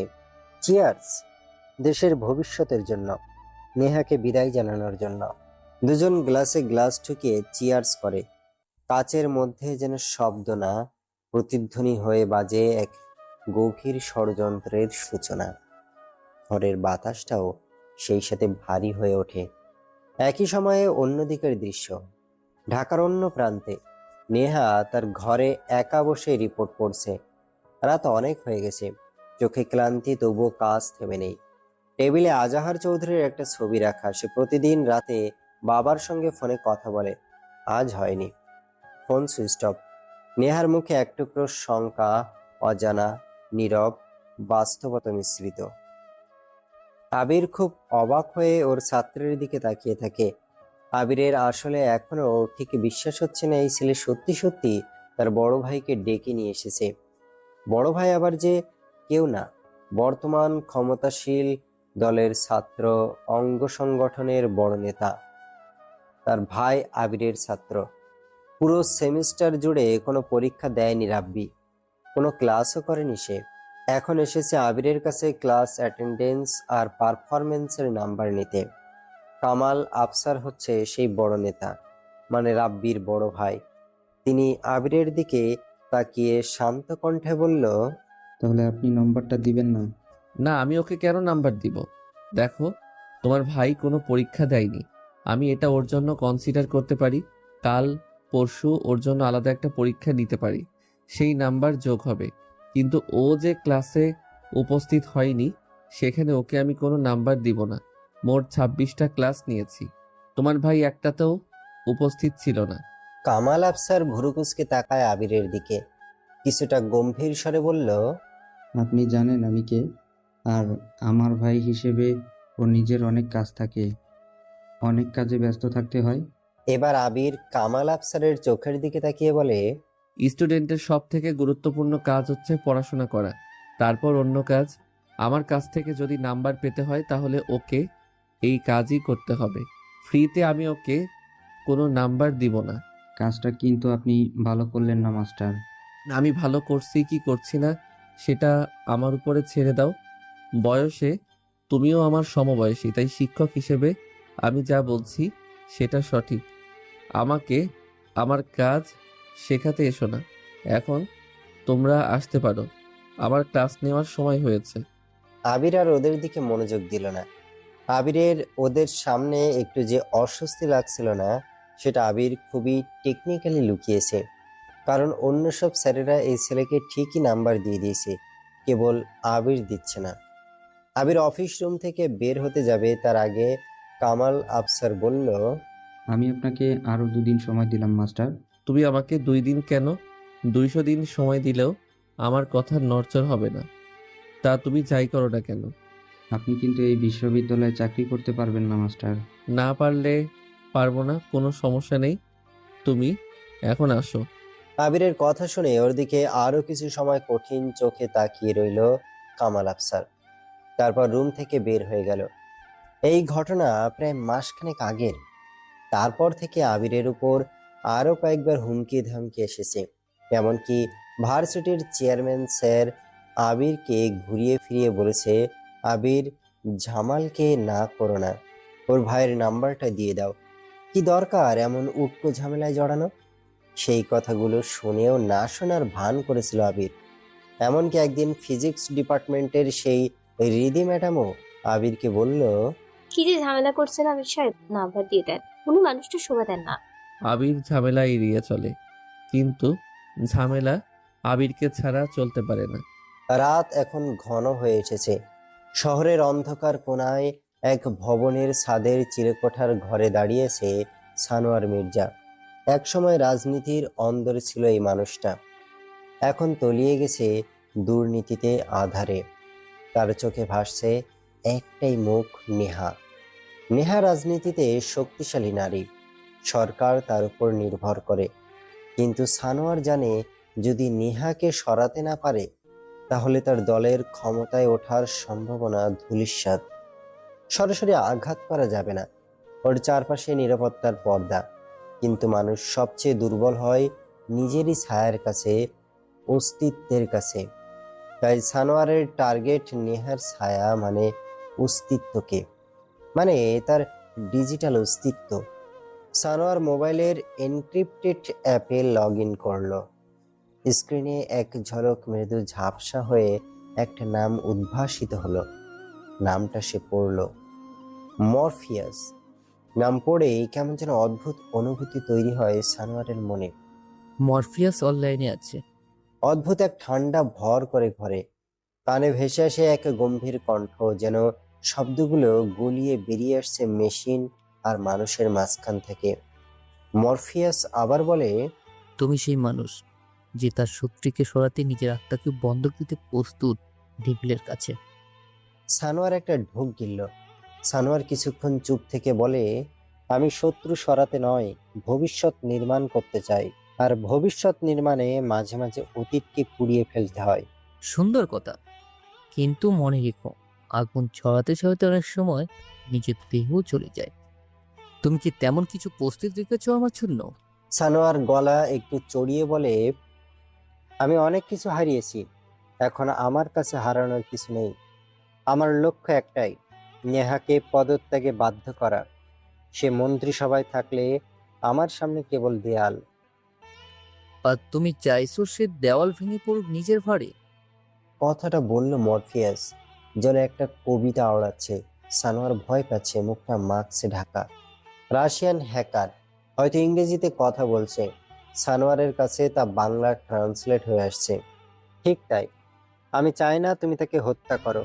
আমি চাই তুমি তার ছায়াকে ছেয়ে ফেলো।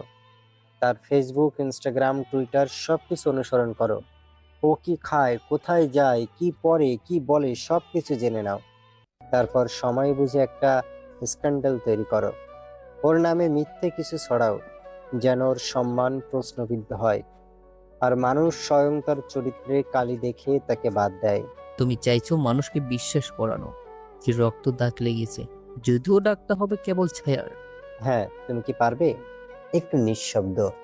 মরফিয়াস হাসে। এরপর মরফিয়াস বলে, ছায়ার পিছনে ছুটতে গেলে অনেক সময় নিজের ছায়াও হারিয়ে ফেলা হয়। সানোয়ার মির্জা, তুমি তো জানো না তুমি কাকে ডাকছো। টিমের কাছে টাকা দিয়েছো, আমাকে পাঠিয়েছো। তুমি প্রার্থনা করো, শয়তানকে নিমন্ত্রণ দিয়েছো। সওদাও যে করতে হবে মির্জা। সানোয়ার একটু বিরক্ত হয়ে বলে, এসব কথা বন্ধ করো। আমি জানি তুমি রাশিয়ান হ্যাকার। সেভেজ টিম বলেছে তুমি সবচেয়ে নিখুঁত। পৃথিবীর যে কারোর ডিজিটাল জীবন তোমার হাতের মুঠোয় আনতে পারো। আমি শুধু চাই তুমি ওর জীবনটা নাড়িয়ে দাও। বাকি কাজ আমি সামলাবো। মরফিয়াস একটু হাসে, একটা ঘন অন্ধকার হাসি, যেন সেই হাসির শব্দেও সাইবার দুনিয়ার ফ্রেম কাঁপে। মানুষ ভাবে সে যা লুকায় তা নিরাপদ, কিন্তু তারা জানে না স্মৃতির আর তথ্য কোনোদিনই সত্য মুছে যায় না, কেবল ঘুমিয়ে থাকে। আর আমি সেই ঘুম ভাঙিয়ে দিই। তুমি ওর অতীত খুঁজতে চাও, নাকি তুমি চাও একটা নতুন অতীত তৈরি করতে? দুই।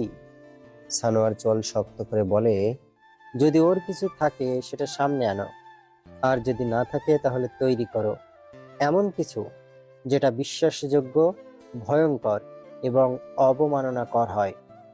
একটা মেয়েকে ধ্বংস করতে চাইছো? কখনো ভেবেছো সে যদি ধ্বংস না হয়ে আগুন হয়ে ওঠে? সে আগুন হয়ে উঠবে না, আমি জানি ওকে। ওর সবচেয়ে বড় পাপ হলো নির্দোষ হওয়ার অহংকার। আমি সেই অহংকারটাকে দাগ দিতে চাই। মরফিয়াস নিঃশব্দে কিছু টাইপ করে। স্ক্রিনে ভেসে আসে কিছু কোড। সে বলে, তার নাম, বয়স, জন্ম তারিখ, phone number, social account all associate. এখন থেকে সে যা পোস্ট করবে আমি দেখব, সে যা মুছে ফেলবে তাও আমি জানবো।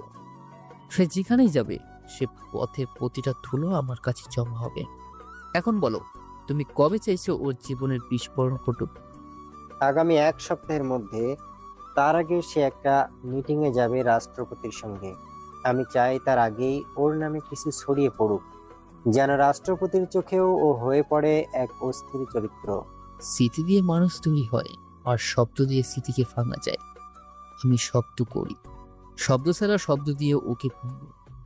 কিন্তু মনে রেখো সানোয়ার মির্জা, তুমি যদি একবার ছায়ার মধ্যে ঢুকে পড়ো, সেখান থেকে আর আলো ফেরা হয় না।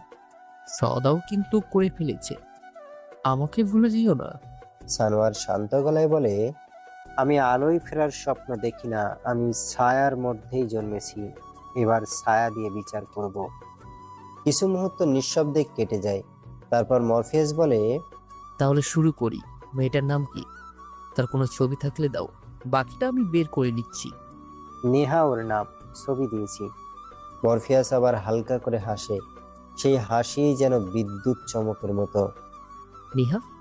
এবার থেকে সে একা নয়, তার ছায়া আমি আছি। মরফিয়াস কল কেটে দেয়। সানোয়ার যেন হাফ ছেড়ে বাঁচে। এদিকে আবির ভার্সিটিতে এসেছে। সেদিন যে নেহা তাকে তুলে নিয়ে গিয়েছিল ভার্সিটির সামনে থেকে, আবিরের সবার আগে এই মনে হয়েছে যে হয়তো কামাল আফসারের লোকই তাকে তুলে নিয়ে যাচ্ছে। তখন আবির খানিকটা ভয়ই পেয়েছিল, কিন্তু পরে তো সে দেখতে পায় নেহা এনেছে তাকে। আজকে ক্লাস নিয়ে এসে অফিস রুমে বসে আছে আবির। তখনই বাইরে থেকে বেশ হইচই শোনা যায়। তার কিছু সময় পরেই পিয়ন রমজান ছুটে এলো আবিরের রুমে। আবিরের দিকে তাকিয়ে বলল, স্যার, আপনি আজকে চলে যান, পেছনের দরজা দিয়ে বের হয়ে যান। কেন? স্যার, আজকে ঝামেলা হবে। কালাম মামার লোকজন আসছে, তাদের মাথা হট আছে, আপনাকে মনে হয় খুঁজতে আসছে। আরে এমন সময় চেয়ারম্যান স্যার মোহিত রুমে ঢুকলো। আবিরের দিকে তাকিয়ে বলল, আবির, একটা ঝামেলা হয়ে গেছে। কি হয়েছে স্যার? আজকে ওরা তোমাকে সম্ভবত আটকে দিবে। আমি পুলিশে খবর দিয়েছি, কিন্তু কি কারণে যেন ওরা ঠিক করছে না, মানে পুলিশ শুনছে না কথা। সম্ভবত এখানে আসার আগেই এরাই পুলিশকে বলে এসেছে। আমি প্রফেসর স্যারকে ফোন দিচ্ছি, কিন্তু তিনি ফোন ধরছেন না। আবির একটু হাসে। খেলাটা বেশ জমছে তো। তারপর আবিরের হাসি দেখে মোহিত স্যার কিছুটা বিরক্ত হলেন, তবে মুখে যথেষ্ট ভয় নিয়ে আবিরের সামনে বসে পড়লেন। কি করবে ঠিক যেন বুঝতে পারছে না। তারপর আবারও বলল, এই জন্য আমি ঝামেলা এড়াতে বলেছিলাম। ওদের মতো আমরা না, আমরা টিচার মানুষ, শান্তি পছন্দ করি। নম্বরেই তো দিলে এই ঝামেলা হতো না। পুলিশ মিডিয়া সব ওদের আন্ডারে, তুমি জানো। এখন কি হবে? কিন্তু স্যার তাই বলে অনৈতিক কাজ করব? টিচার হয়ে কিভাবে করব এসব? সবসময় নৈতিকতা ধরতে গেলে চলে না। বাস্তব কত কঠিন বুঝতে পারছো না? আমাদের সবসময় কম্প্রোমাইজ করতেই হয়, না হলে প্রাণ হারানো লাগে। তোমার ভিতরে তো ভয় নেই, বউ বাচ্চা হয়নি তো বুঝবা কি? আবির আর কিছু বলল না। চেয়ারম্যান স্যার উঠে চলে গেলেন অফিস রুম থেকে। পুরো রুমে আবির তখন একা। আবিরের ফোন বেজে উঠল। তাকিয়ে দেখে পরিচিত একটি নাম্বার। নামটা সেভ করা আছে, নামের শেষে এক ওয়ার্ড দিয়ে লেখা এন। আবির রিসিভ করে। ওপাশ থেকে বলে, স্যার আসবো আমরা? আবির কিছু সময় চুপ থেকে বলে, না, দরকার নেই। টিচার মানুষ, শান্তি দরকার, ঝামেলা নয়। আমি চাই না কেউ এভাবে সবার সামনে খুন হোক। ওপাশ থেকে আবার বলে, কিন্তু স্যার ওরা আপনাকে মেরে ফেলবে তো। আবির একটু শব্দ করে হেসে বলে, তোমার মনে হয় আমাকে মারতে পারবে? ওপাশ থেকে আবার বলে, জানি স্যার, কিন্তু আমার তো আপনার। আবির একটু শব্দ করে বলে, রাখছি আমি। অপেক্ষা করো, আমি বের হতে পারবো। আবির ফোন কেটে দেয়।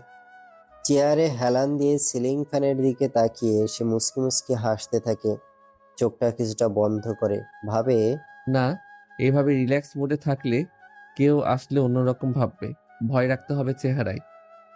নেহা বসে আছে নিজের অফিসে। তার সহকারী অর্ক এসে বলে, ম্যাম, আবির স্যার ঝামেলায় পড়েছে। আপনি বেঁচে ছিলেন তাই জানাতে পারিনি। নেহা চমকে তাকায় অর্কের দিকে। এটা অফিস অর্ক, মিটিং আছে, আমি এখনই শেষ করে দিয়েছি, অপেক্ষা করো। অর্ক চলে যায়। ওদিকে আবির পুরো দুপুর রুম থেকে বের হতে পারে না।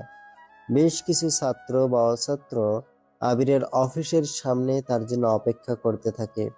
এরই মাঝে একবার পুলিশ আসে সেখানে। তবে পুলিশ এসে তারা আবিরের সাথে কথা না বলেই চলে যায়, যে কারণে স্টুডেন্ট বা অন্য ছেলেরা এর জন্য অফিস রুমের সামনে থেকে চলে যায়। রমজান আবার আসে, আবিরকে বলে, স্যার আপনি বাইরে হইয়েন না, ওরা ক্যাম্পাস থেকে চলে গেছে। পুলিশ কইছে ক্যাম্পাসের ভেতরে যেন কিছু না হয়, তাই ওরা গেটের বাইরে দাঁড়ায় আছে। আপনি থাকেন, সমস্যা হলে সারা রাত থাকবেন, আমি খাবারের ব্যবস্থা করে দেব।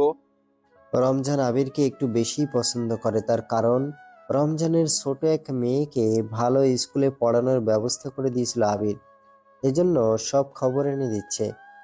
আর সেই জন্যই আবির খবর পেল যে ক্যাম্পাসের গেটের সামনে কালামের ছেলেপুলেরা অপেক্ষা করছে আবিরকে দেখা মাত্রই হামলা করবে। যখন বিকেল হয়ে গেল তখন আস্তে আস্তে ক্যাম্পাস ফাঁকা হতে থাকে। স্টুডেন্ট টিচার কেউই নেই বলা যায়। আবির বের হয়নি, প্রয়োজনও তো দেখছে না বের হবার। সে বেশ দিব্যি আছে। রমজান খানিকটা আগে স্যান্ডউইচ দিয়ে গেছে, সেটা খেয়েই বেশ আরামে আছে। তবে একটু ভয় সত্যি করছে ওর। তবে ভয় ওদেরকে নিয়ে না, ভয় অন্য জায়গাতে। আবির একবার ভাবে প্রধান গেট দিয়ে না বের হয়ে পিছনের গেট দিয়ে বের হবে, কিন্তু সেখানেও কেউ থাকতে পারে। এমন সময় আবিরের আবার ফোন বেজে উঠল।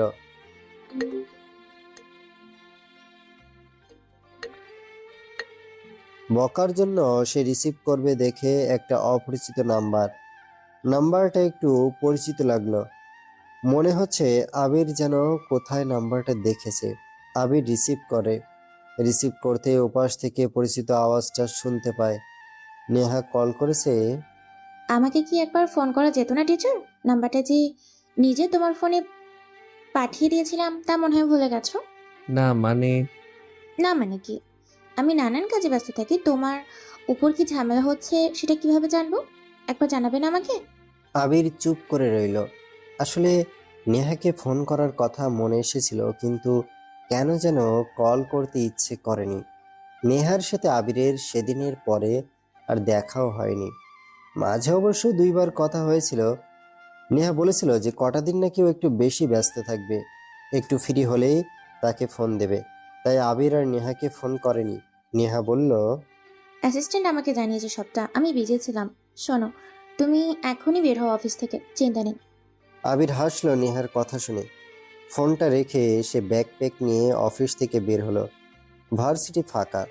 চারপাশ তাকাতে তাকাতে হাঁটতে থাকে প্রধান গেটের দিকে। কয়েকটা ছেলে দাঁড়িয়ে আছে মাঠে। আবিরকে দেখেই এগিয়ে আসে। ওরা ফোন বের করে আবিরের থাকা ছেলেদের জানায় স্যার বের হয়েছে। ছেলেগুলো আবিরের থেকে দূরত্ব বজায় রেখে হাঁটছে। আবিরকে দেখে রমজান এগিয়ে আসে। স্যার বের হবেন না, কামাল একটু আগে এসে নতুন ছেলেপেলে দিয়ে গেছে। রমজানের কথা শুনে বলে, সমস্যা নেই চাচা, গেট খুলুন, যা হবার হবে। আমি দেখি একটু। রমজানের কপালে চিন্তার ভাঁজ। সে উপায় না পেয়ে গেট খুলে দিল। গেট খুলতেই দেখে সামনে কতগুলো ছেলে হাতে অস্ত্র লাঠি নিয়ে পায়চারি করছে। ওরা যে কামাল আফসারের লোক সেটা বুঝতেও কষ্ট হলো না। আবিরকে দেখে ওরা একসাথে হতে শুরু করে। আবির একটু পা বাড়ায়, বুকে ঢিপ ঢিপ ভয় হচ্ছে তার। আবির দাঁড়িয়ে থাকে, ওরাও এগোতে থাকে। আর একটু এগিয়ে যেতেই তখনই পুলিশের গাড়ি দেখতে পায়। একটা গাড়ি নয়, পর পর 4টা গাড়ি একেবারে সামনে এসে থামলো। তারপর সেই গাড়ি 4টা থেকে হুড়মুড় করে পুলিশ নামতে শুরু করে। তারা দৌড়ে এসে আবিরকে ঘিরে কম করে হলেও 50 জন পুলিশ দাঁড়িয়ে গেল। আবির অবাক। পুলিশ আবিরের 2 পাশে চলে এলো। পুলিশগুলো চুপচাপ, তার মুখ দিয়ে কোনো কথা বের হচ্ছে না। কেবল ওরা আবিরকে 2 পাশ থেকে গার্ড দিয়ে নিয়ে হাঁটতে থাকে। কিছুটা দূরে কামাল আফসার দাঁড়িয়ে। আবিরকে এভাবে পুলিশের গার্ড নিয়ে বের হতে থেকে সে চমকে যায়। আবিরের দিকে তাকিয়ে আছে চমকে। কামাল বুঝতে পারছে না কিংবা হিসাব মিলাতে পারছে না যে আবিরকে কেন এত পুলিশ গার্ড দিয়ে নিয়ে যাচ্ছে। সে তো পুলিশদের আসতে বারণ করে দিয়েছে। আবিরের জন্য একটা ট্যাক্সিও দাঁড়িয়ে আছে। আবিরও অবাক হয়। পুলিশগুলো তাকে সেদিকে নিয়ে যাচ্ছে। ট্যাক্সিতে ওঠার আগ পর্যন্ত পুলিশ আবিরকে ঘিরেই রাখলো। কামালের ছেলেরা ভয়ে লাঠি অস্ত্রগুলো সব দূরে সরিয়ে দেয়। আবির ট্যাক্সিতে ওঠার আগ মুহূর্ত একজন মহিলা অফিসার গোছের পুলিশ আবিরের কাছে এসে বলল, স্যার, একটা পুলিশের গাড়ি আপনার ট্যাক্সির পেছনে পেছনে যাবে আপনার বাড়ি পর্যন্ত। চিন্তা নেই স্যার। কোনো দরকার নেই, আমার মনে হয় না ওরা পেছন পেছন আসবে। আমরা সরি স্যার, আমাদের আরও আগে ব্যবস্থা নেওয়ার দরকার ছিল। দয়া করে ম্যামকে জানাবেন না, আমাদের ভুল ছিল। আবির কিঞ্চিত হেসে কিছু বলতে গিয়েও বলল না। ট্যাক্সি ড্রাইভারকে গাড়ি চালাতে বলে আবির। এমন সময় আবিরের ফোন বাজে। স্ক্রিনে তাকিয়ে দেখে নেহা কল করেছে। আবির রিসিভ করে। নেহা বলে, চিচা, সবকিছু ওকে? হ্যাঁ, এমন একজন পাওয়ারফুল পরিচিত মানুষ থাকলে সব কিছু ওকে না হয়ে পারে। আবিরের কথা শুনে নেহা হাসলো, তারপর বলল, আমি এরপর থেকে খেয়াল রাখবো। তুমি বাসায় যাও, আর কোনো ভয় নেই। নেহা ফোন কেটে দেয়। আবিরের ফোন বেজে ওঠে আবার। 1 নম্বর থেকে কল করেছে। আবির রিসিভ করে। স্যার, আপনি আগে বলবেন না নেহা ম্যাম পুলিশ পাঠাবে? আমরা সেখানে ছিলাম। যদি আপনার উপরে অ্যাটাক করতো, আমরা পজিশনের মতোই ছিলাম। আহ, বলেছি না, ঝামেলা নয়, ঠান্ডা মাথায় কাজ করো। আবির ফোন কেটে দেয়। তারপর বিকেল 4টার দিকে পুরনো ঢাকার এক নিজস্ব গোপন বাড়িতে দাঁড়িয়ে আছে 10 জন লোক। সামনে শাওন। ঘরের ভেতর আলো ম্লান, কিন্তু এক কোণে সাদা বোর্ডে আঁকা আছে একটি ম্যাপ। রাস্তার ঝাঁক, চেকপোস্ট, সিসিটিভি ক্যামেরার অবস্থান, এমনকি পুলিশ টহলের সময়ও পর্যন্ত দেওয়া আছে। শাওন ম্যাপের দিকে তাকিয়ে বলল, ফায়াজ, আজহার সাহেবের মিটিং শেষ হওয়ার সময় আর রুট আমরা জানি। সামনে অ্যাক্সিডেন্ট সাজানো হবে। আমাদের ছেলেটা ঠিক 12 সেকেন্ড মাটিতে পড়ে থাকবে। প্রথম গার্ড নামা মাত্র ধোয়া। মনে রাখো, ধোয়ার ভেতর আমাদের সময় 40 সেকেন্ড। এই 40 সেকেন্ডের মধ্যে কাজ শেষ না হলে গেম ওভার। স্যার, ধোঁয়া কতটা ঘন হবে? যতটা ঘন হলে তাদের চোখে অন্ধকার নেমে আসে, আর আমাদের জন্য নরকের দরজা খোলে না। শাওনের ঠোঁটে অদ্ভুত হাসি ফুটে উঠল। সবাই গম্ভীর মুখে মাথা নেড়ে প্রস্তুত হতে লাগলো। পিস্তল, MP5, দড়ি, মুখোশ সবকিছু ব্যাগে গুছিয়ে নেওয়া হলো। শাওন জানতো এই মিশন শুধু আজহারকে অপহরণের জন্য নয়, এটা তার ব্যক্তিগত প্রতিশোধের অংশ। সন্ধ্যার শুরু। ঢাকা শহরের আকাশ যেন কালো মেঘ জমতে শুরু করেছে। বেশ জোরে বাতাস বইছে, রাস্তার লাইটগুলো জ্বলে উঠছে। তবে রাজনৈতিক এলাকা বলে চারপাশে পুলিশ আর র্যাবের চেকপোস্ট। বিকেলের শেষ মিটিং সেরে বের হলেন আজহার সাহেব, সাথে দলের সিনিয়র নেতা একজন প্রাক্তন মন্ত্রীও আছে। তিনি দীর্ঘক্ষণ ধরে শীর্ষ নেতাদের সাথে বসেছিলেন দলীয় কৌশল নিয়ে আলোচনা করতে। মিটিং শেষে বের হওয়ার সময় তার চোখে ধরা পড়ল কিছুটা ক্লান্তি, কিন্তু ভেতরে সব সময়কার মতন সেই হিসেবি শান্ত ভাব। বাইরে বের হতেই তার সামনে দাঁড়িয়ে থাকা গাড়ি বহরের দরজা খুলে গেল। সামনে ও পেছনে দুটি করে কালো সিকিউরিটি ভ্যান, মাঝখানে তার নিজের কালো টেসলা। চারপাশে সশস্ত্র গার্ডরা, তাদের চোখে সানগ্লাস, যেন প্রতিটি ছায়াকেও সন্দেহ করছে। গাড়ির ভেতরে বসেই তিনি ফোন স্ক্রল করছেন। পাশের সিটে বসা তার ব্যক্তিগত সহকারী আস্তে আস্তে বলল, স্যার, আজকে মিডিয়ার প্রেশারটা একটু বেশি। কালকের বিষয়টা নিয়ে অনেক কথা তুলছে। আজহার তাকালো না সেদিকে। কালকে একটা খুন হয়েছে, নেতা কামালের খুব কাছের একজন, সেটা নিয়েই একটু আলোচনা ছিল। আজহার সাহেব ঠান্ডা গলায় উত্তর দিলেন, প্রেস সব সময় কথা তুলবে, আমাদের কাজ করে যেতে হবে। ঠিক তখনই সামনের গাড়ি হঠাৎ ধীর হয়ে আসে। ড্রাইভার কানে হ্যান্ডস ফ্রি লাগানো সিকিউরিটি হেডের কথা শুনে বলে উঠল, স্যার, রাস্তার উপর একজন পড়ে আছে, মনে হচ্ছে বাইক অ্যাক্সিডেন্ট করেছে। আজহার সাহেবের সিকিউরিটিরা সামনের কাছ দিয়ে তাকিয়ে দেখল একজন তরুণ ছেলে মোটর সাইকেল থেকে পড়ে আছে। সামনে গাড়ি থেকে পিক তুলে পাঠিয়ে দেয় আজহারের কাছে। ছেলেটির হেলমেট ভাঙা, রক্ত রাস্তার উপর ছড়িয়েছে, চারপাশে লোকজন নেই। সিকিউরিটি হেড ধীর স্বরে বলল, স্যার, এলাকা একটু সন্দেহজনক লাগছে, হয়তো ফাঁদ হতে পারে, স্কিপ করে চলে যাই। আজহার শান্ত গলায় উত্তর দিলেন, মানুষ বাঁচানো রাজনীতির অংশ, আর আমাদের দায়িত্ব। নেমে দেখো, দরকার হলে হাসপাতালে নিতে হবে। ওকে গার্ড, তোমরা নামো। সামনের ভ্যান থেকে দুজন সশস্ত্র গার্ড দ্রুত নামলো। তারা সাবধানে ছেলেটার দিকে এগোতে লাগলো। রাস্তার ধারের বাতিগুলোই ধুলোময় কুয়াশা জমে আছে, দৃশ্যটা কিছুটা ঝাপসা। হঠাৎ একটা অদ্ভুত আওয়াজ হয়, তারপরই বিকট বিস্ফোরণ। চারপাশ মুহূর্তের মধ্যে ঘন সাদা ধোঁয়ায় ভরে গেল। চোখের সামনে কিছুই দেখা যাচ্ছে না, যেন কেউ এক বিশাল তুলোর গাদায় ঢুকিয়ে দিয়েছে সবাইকে। সাদা ধোঁয়া বোম ব্লাস্ট হয়েছে। গার্ডদের চিৎকার শোনা গেল, অ্যাম্বুশ, সবাই কভার নাও, পজিশন। ধোঁয়ার আড়াল থেকে ছায়া নড়ল, কালো পোশাক, মুখোশ, হাতে স্বয়ংক্রিয় অস্ত্র। 10 জন তরুণ পুরুষ এগিয়ে আসছে অবিশ্বাস্য গতিতে। তারা যেন দীর্ঘদিন ধরে ঠিক এই মুহূর্তটার জন্য অপেক্ষা করছিল। সবার সামনে হাঁটছে একজন, উঁচু লম্বা দেহ, কালো জ্যাকেটের নিচে মজবুত গড়ন, ঠোঁটে হালকা হাসি। তার নাম শাওন। এই হাসির পেছনে আছে মৃত্যুর পরিকল্পনা, আর চোখে এমন ঠান্ডা দৃঢ়তা যে যে কেউই তাকালেই শির দাঁড়ায়, ঠান্ডা স্রোত নেমে যায়। শাওন সরাসরি আজহারের গাড়ির দিকে এগিয়ে এলো।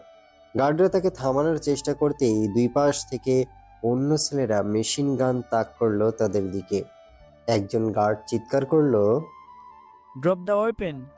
কিন্তু কেউ শোনেনি, বরং শাওনের লোকজন এমন নিখুঁতভাবে কভার দিল যেন বহুবার মহড়া দিয়েছে। সেই গার্ডের কপালে গুলি লাগে। সাইলেন্সারের কারণে অন্য গার্ডরা শুনতে পায়নি।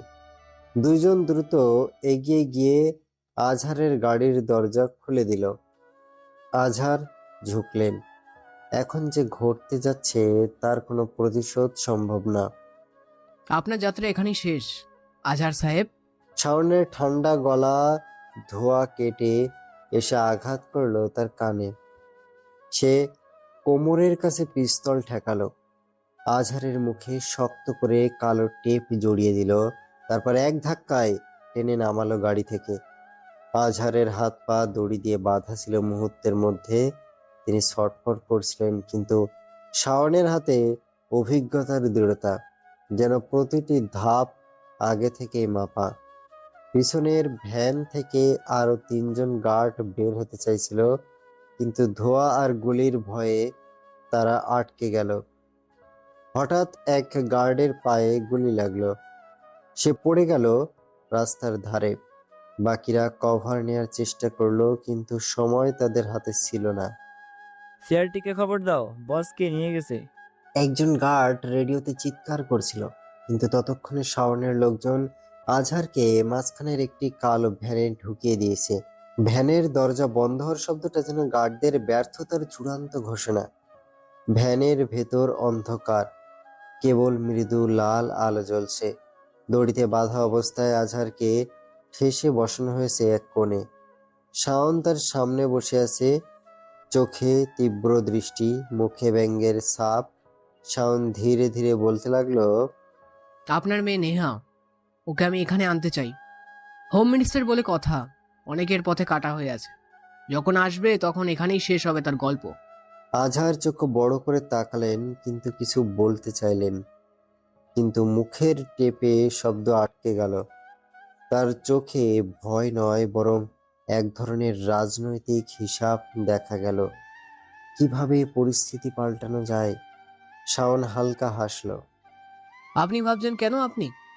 কারণ নেহা তার বাবার জন্য যে কোনো কিছু করবে, আর যখন করবে আমি আমার প্রতিশোধ নেব। ভ্যানের ভেতরে তখন কেবল চাকার ঘূর্ণনের শব্দ। বাইরে শহরের শব্দ ধীরে ধীরে মিলিয়ে যাচ্ছিল, যেন ভ্যানটাই গিলে নিচ্ছে তাকে অজানা এক গন্তব্যে। আজহার সাহেব কিডন্যাপ হয়েছে। শাওন তাকে নিয়ে যাচ্ছে বড় পিকআপ ভ্যানে।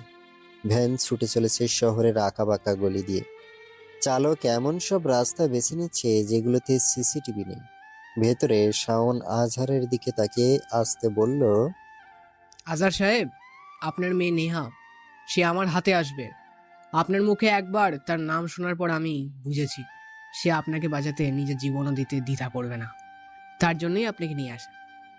আজহার চোখ নামিয়ে নিলেন, কিছু বলার সুযোগ নেই।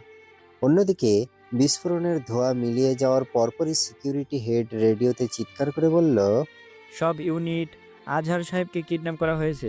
দক্ষিণ দিকের সব রাস্তা ব্লক করো। পুলিশ কন্ট্রোল রুমে খবর পৌঁছাতেই সাইরেন বেজে উঠল।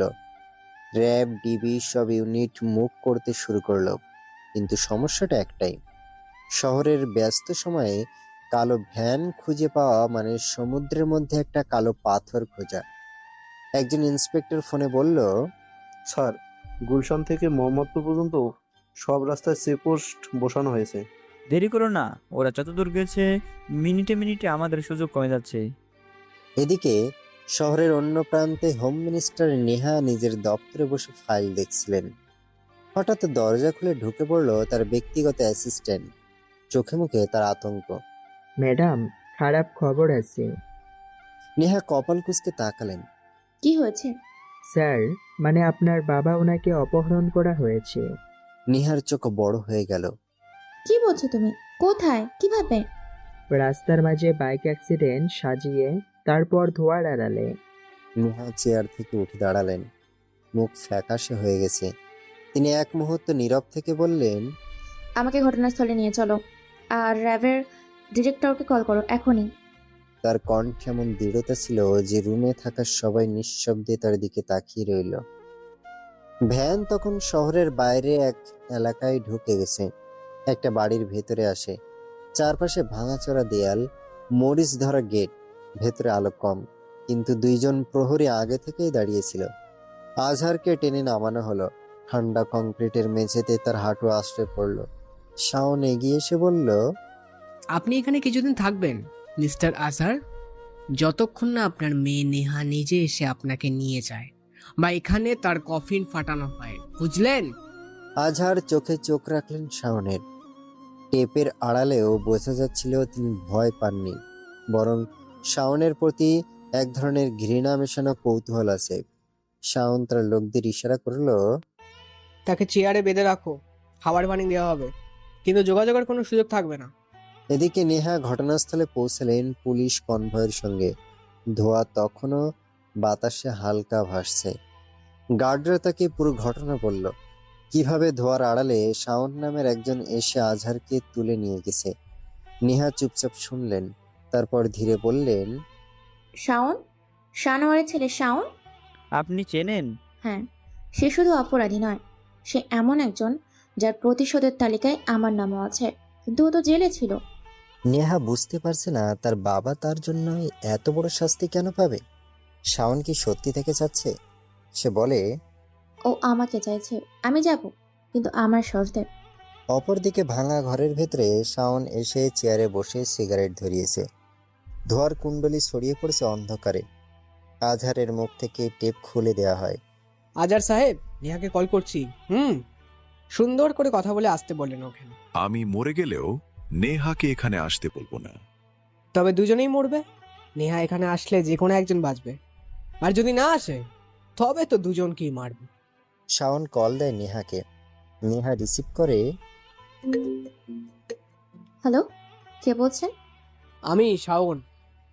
মনে পড়ে মিস মন্ত্রী আমাকে ধর্ষণের দায়ে যাবজ্জীবন জেলে পাঠিয়েছিলেন? তুই? আমার বাবা কোথায়?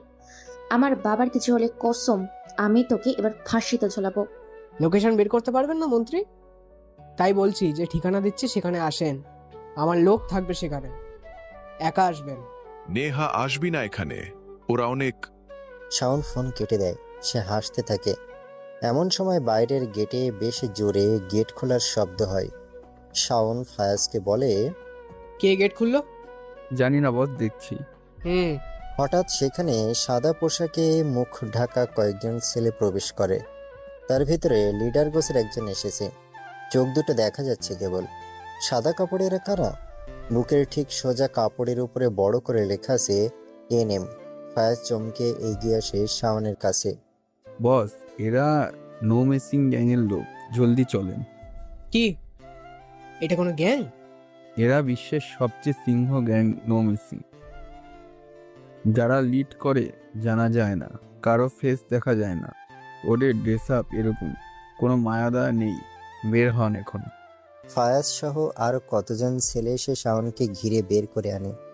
শাওনের ছেলেরা নো মার্সিং গ্যাংয়ের সাথে ফাইট করে, সবার বুক ঝাঁঝরা করে দেয়। শেষে আজহার সাহেবের কাছে আসে একজন, তার হাত পা থেকে দড়ি খুলে দিয়ে একটা কাগজ হাতে দেয়। সেটা উনি খোলেন। সেটাতে লেখা, বাইরে গাড়ি আছে, আপনাকে বাড়িতে পৌঁছে দেওয়া হবে, চলে যান, ভুল করে পিছনে তাকাবেন না। আজহার সাহেবও জানে এই গ্যাংয়ের কথা। এরা মূলত রাতের সময়ই বের হয়, দিনের বেলা দেখা যায় না। উনি আর না দাঁড়িয়ে দৌড়ে চলে আসেন, তারপর সোজা বাড়িতে। বাড়ির গেটে আজহার সাহেব দাঁড়ানো। গেট খুলে দেয় দারোয়ান। আজহার দৌড়ে ভিতরে আসে, নেহাকে ডাক দেয়। নেহা এগিয়ে আসে। ওর বাবাকে দেখে অবাক হয়। সে নিজে যাওয়ার সব প্রস্তুতি গ্রহণ করেছিল। বের হবার সময়ই তার বাবা ফিরে আসে। বাবা, তুমি ঠিক আছো? হ্যাঁ মা, ঠিক আছি। নো মার্সি গ্যাংয়ের লোকেরা এসে আমাকে বাঁচিয়েছে। কি? কেন? ওরা তো আরো ডেঞ্জারাস। আমার সাথে ওদের কিছুটা ঝামেলাও আছে। তোমাকে কেন বাঁচাবে? আমি জানি না, তবে বাঁচিয়ে বাড়িতে পৌঁছে দিয়েছে। আচ্ছা, তুমি আগে বসো। নেহা বুঝতে পারছে না এই গ্যাং কেন তার বাবাকে বাঁচালো। আবির 2 দিন পর ভার্সিটিতে এসেছে। ভার্সিটিতে গেটের কাছে আসতেই দারোয়ান উঠে দাঁড়ায়। আবিরকে বেশ সম্মান দিতে শুরু করে। আবির কিছু না বলে ভিতরে আসলো। পুরো ক্যাম্পাসে যেন অন্যরকম হয়ে গেছে, কিছু একটা বদলে গেছে যেন। গত পরশুর ঘটনা ইতিমধ্যে সবাই জেনে গেছে। মানে আবির কিভাবে কামালের গ্যাংয়ের সামনে দিয়ে বের হয়ে গেছে সেটা যেন হট টপিক এখন। তাই প্রতিটা স্যারেরা আবিরকে অন্য চোখে দেখা শুরু করছে। আসলে আবিরের কোনো ক্ষমতাবান লোক পরিচিত আছে এটা জেনে গেছে তারা, কিন্তু এটা জানে না ওই পরিচিত লোকটা স্বরাষ্ট্রমন্ত্রী নিজে। এই কারণে আবিরকে এখন সবাই একটু সমীহ করে চলতেই হবে তাদের। কিন্তু সব থেকে মজার ঘটনা ঘটলো যখন কামাল আফসার এসে হাজির হলো ভার্সিটিতে। আবির ক্লাস নিয়ে বের হচ্ছে, তখনই তাকে দেখতে পায়। কামালের সাথে আজকে কেউ নেই। এর আগে যতবারই এসেছে পিছনে লোকজনের বহর থাকতো, আজ সে একদম একা। আবির বের হতেই তার সামনে কামাল এসে হাজির, বলল, স্যার আমি আসলে খুব লজ্জিত। কামালের কথা শুনে মনে মনে মজা পায় আবির। সে না বোঝার ভান করে বলল, লজ্জিত কেন? কালকের আচরণের জন্য আমি আসলেই বুঝতে পারিনি। তুমি কোনটা বুঝতে পারোনি? কি বলছো? কামাল আফসার খানিকটা দ্বিধায় পড়ে গেল। তিনিই বুঝতে পারছে আবির মজা নিচ্ছে, তবে আবির বলল, দেখো, হ্যাঁ, এখানে দুইটা ব্যাপার আছে। তুই কোনটা বুঝতে পারোনি? তোমার ভাইকে অনৈতিকভাবে নাম্বার দেওয়ার অনুরোধ, পরে হুমকি দেওয়াটা ঠিক হয়নি, এটা বুঝতে পারোনি? নাকি আমার একজন ক্ষমতাবান পরিচিত মানুষ আছে, সেটা বুঝতে পারোনি? ঠিকভাবে ক্লিয়ার করো। কামাল আফসার আবারও চুপ করে রইল। উনি বেশ লজ্জিত অবস্থাতে আছে, সাথে ভয়ও পাচ্ছে। আবির এসব দেখে মজা পাচ্ছে বেশ।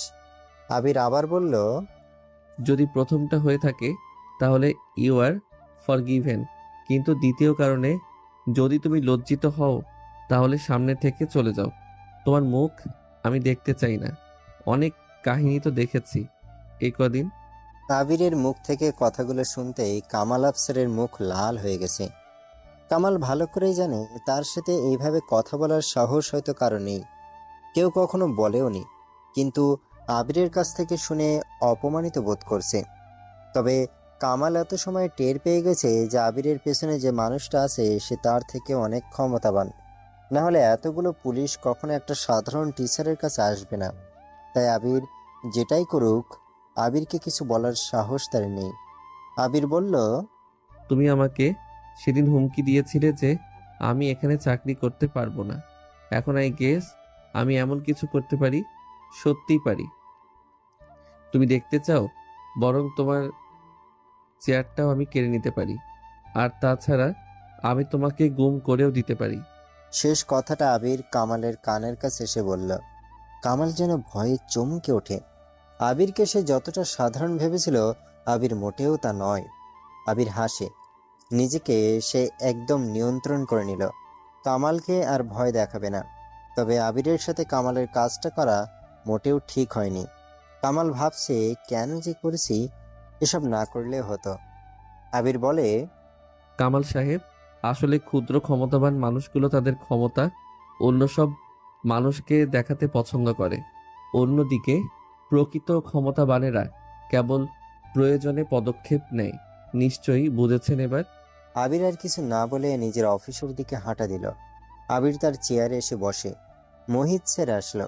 আবির উঠে দাঁড়াতে যাবে, তখনই মোহিত স্যার বলে, আরে দাঁড়াতে হবে না, তুমি তো বাপ ভালোই খেলা দেখালে।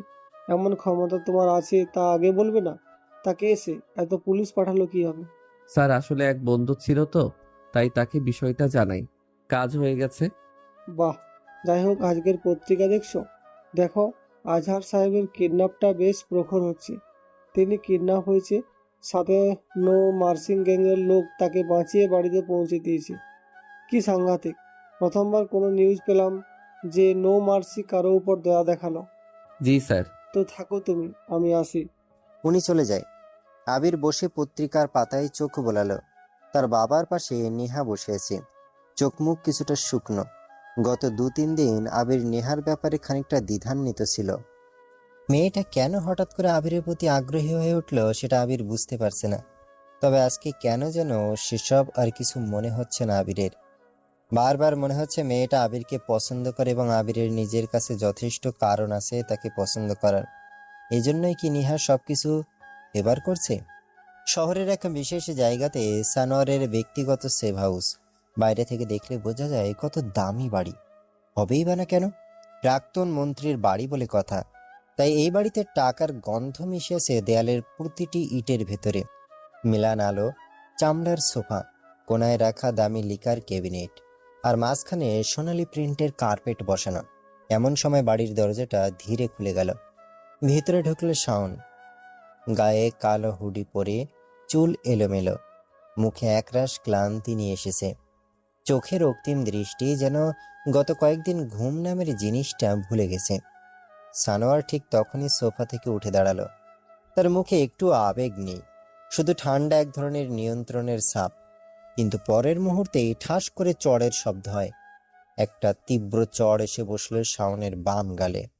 শব্দটা ঘরের ভেতরে প্রতিধ্বনিত হয়ে ফিরে এলো। শাওনের মুখ একদিকে কেঁপে গেল, ঠোঁটের কোণে সামান্য রক্ত জমে উঠল। সানোয়ারা বলল, শুয়োরের বাচ্চা। সানোয়ারের কণ্ঠ যেন বরফের উপর দিয়ে ছুটে যাওয়া ছুরির মতো ধারালো শোনাচ্ছে। আমি তোকে বারবার বলেছি যা করবি সাবধানে করবি, কিন্তু তুই। ঘটনা মিডিয়া অবধি চলে গেছে।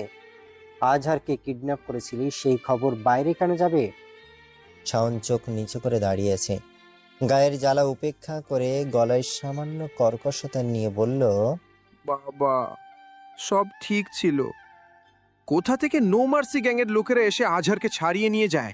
সানোয়ার এক ঝটকায় শাওনের কাঁধ চেপে ধরল। চুপ কর। তার গলায় এমন এক তীব্র রাগ যে শাওনের বুকের ভেতর চাপা উত্তেজনা জমে গেল। তুই খালি মুখে মুখে বাতলা মারিস, কিন্তু নো মার্সিং গ্যাং আজহারকে কেন বাঁচাবে? তুই কি জানিস এই গ্যাং সারা বিশ্ব প্রশাসনের কাছে আতঙ্ক? ওরা কারো পক্ষ নেয় না, ওদের কাছে শত্রু আর বন্ধু এক জিনিস। শাওন কিছু বলল না, মুখে সেই আগের নির্লিপ্ত ভাব রেখেই ধীরে ধীরে সানোয়ারের হাত ঝেড়ে দিল। তারপর কোণের দিকে গিয়ে লিকার ক্যাবিনেট খুলল। একটা গাঢ় বাদামি রঙের বোতল হাতে নিয়ে দাঁত দিয়ে কর্ক খুলে ঢকঢক করে পান করতে শুরু করে। সানোয়ার চোখ সরু করে তাকিয়ে রইল শাওনের দিকে। তুই মদ খেয়ে কি বুঝবি? হ্যাঁ, তুই কি ভেবেছিস এই ব্যর্থতার পর আমি তোর ভুল মেনে নেব? শাওন বোতলটা নামিয়ে ঠোঁট মুছে ফেলল। আমি ব্যর্থ হইনি, শুধু খেলা আমার হাতে ছিল না এক মুহূর্তের জন্য। নো মার্সি হঠাৎ এসে সব পাল্টে দিয়েছেন। গ্যাংটার ব্যাপারে খোঁজ নিতে হবে। খেলা তোদের হাতে থাকে কবে? তোরা কেবল সুযোগ খোঁজিস। আজহারকে তুলে এনে আমি নেহাকে টোপ হিসেবে ব্যবহার করতাম, কিন্তু তোর এই বোকামিতে পুরো প্ল্যান ভেস্তে গেল। বাবা, আমি বোকামি করিনি। আমি যখন আজারকে তুলেছিলাম সব দিক ক্লিয়ার ছিল, কিন্তু নো মার্সি তারা এমনভাবে এলো যে মনে হচ্ছিল আগে থেকেই প্ল্যান করা। তুই কি বুঝতে পারছিস না? নো মার্সিং শুধু সুযোগে আসে না, ওদের কারো হেড অফিসে খবর ছিল, মানে ওরা জানতো তোরা কি করতে যাচ্ছিস। এর মানে হয় আমাদের ভেতরে কেউ আছে যে খবর ফাঁস করছে, নয়তো নেহার সাথে ওদের পরিচিতি আছে।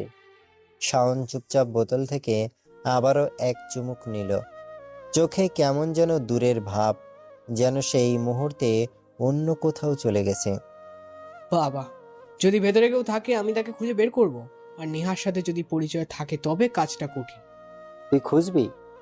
তুই তো নিজের কর্মের অপারেশনই সামলাতে পারিস না, লুজার একটা। আজহারকে আমি তুলে এনেছিলাম, সব ঠিক ছিল। যদি নো মার্সি না আসতো আজকে নেহা আমার হাতে থাকতো। বুঝতে পারছো না কেন?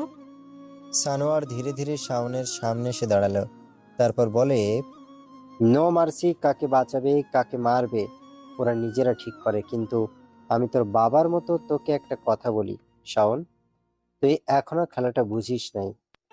হয়তো না, কিন্তু আমি বুঝি কিভাবে প্রতিশোধ নিতে হয়। প্রতিশোধের জন্য মাথা গরম করলে বুদ্ধি কাজ করা বন্ধ করে দেয়। তুই এখন যে অবস্থায় আছিস, তোর মাথায় কেবল রাগ আর অপমান ঘুরছে। এতে খুন হয় কিন্তু জেতা যায় না। শাওন বোতলটা টেবিলে রাখলো, কাচের সাথে কাচের ঠক ঠক শব্দ উঠল। তাহলে কি করব বাবা? হাত গুটিয়ে বসে থাকবো? নেহাকে ছেড়ে দেব? না, কিন্তু তুই তোর পথ ঠিক করবি আমার নির্দেশে। এবার আমরা প্ল্যান করব যাতে নো মার্সি পর্যন্ত বুঝতে না পারে আমরা কোথায় আঘাত করব। ঠিক আছে, কিন্তু এইসব আমি ভুলবো না। নো মার্সি যদি পথে আসে আমি ওদেরও শেষ করব। সানোয়ার চোখে সেই ঠান্ডা হত্যার ইঙ্গিত ফুটে উঠল। তুই যদি ওদের শেষ করতে পারিস তুই আমার উত্তরসূরি, কিন্তু যদি ব্যর্থ হোস তোর জায়গা থাকবে না এই বাড়িতে। ঘরের ভেতরে কয়েক সেকেন্ড নীরবতা নেমে এলো। দূরে ঘড়ির কাঁটার টিক টিক শব্দ শোনা যাচ্ছিল।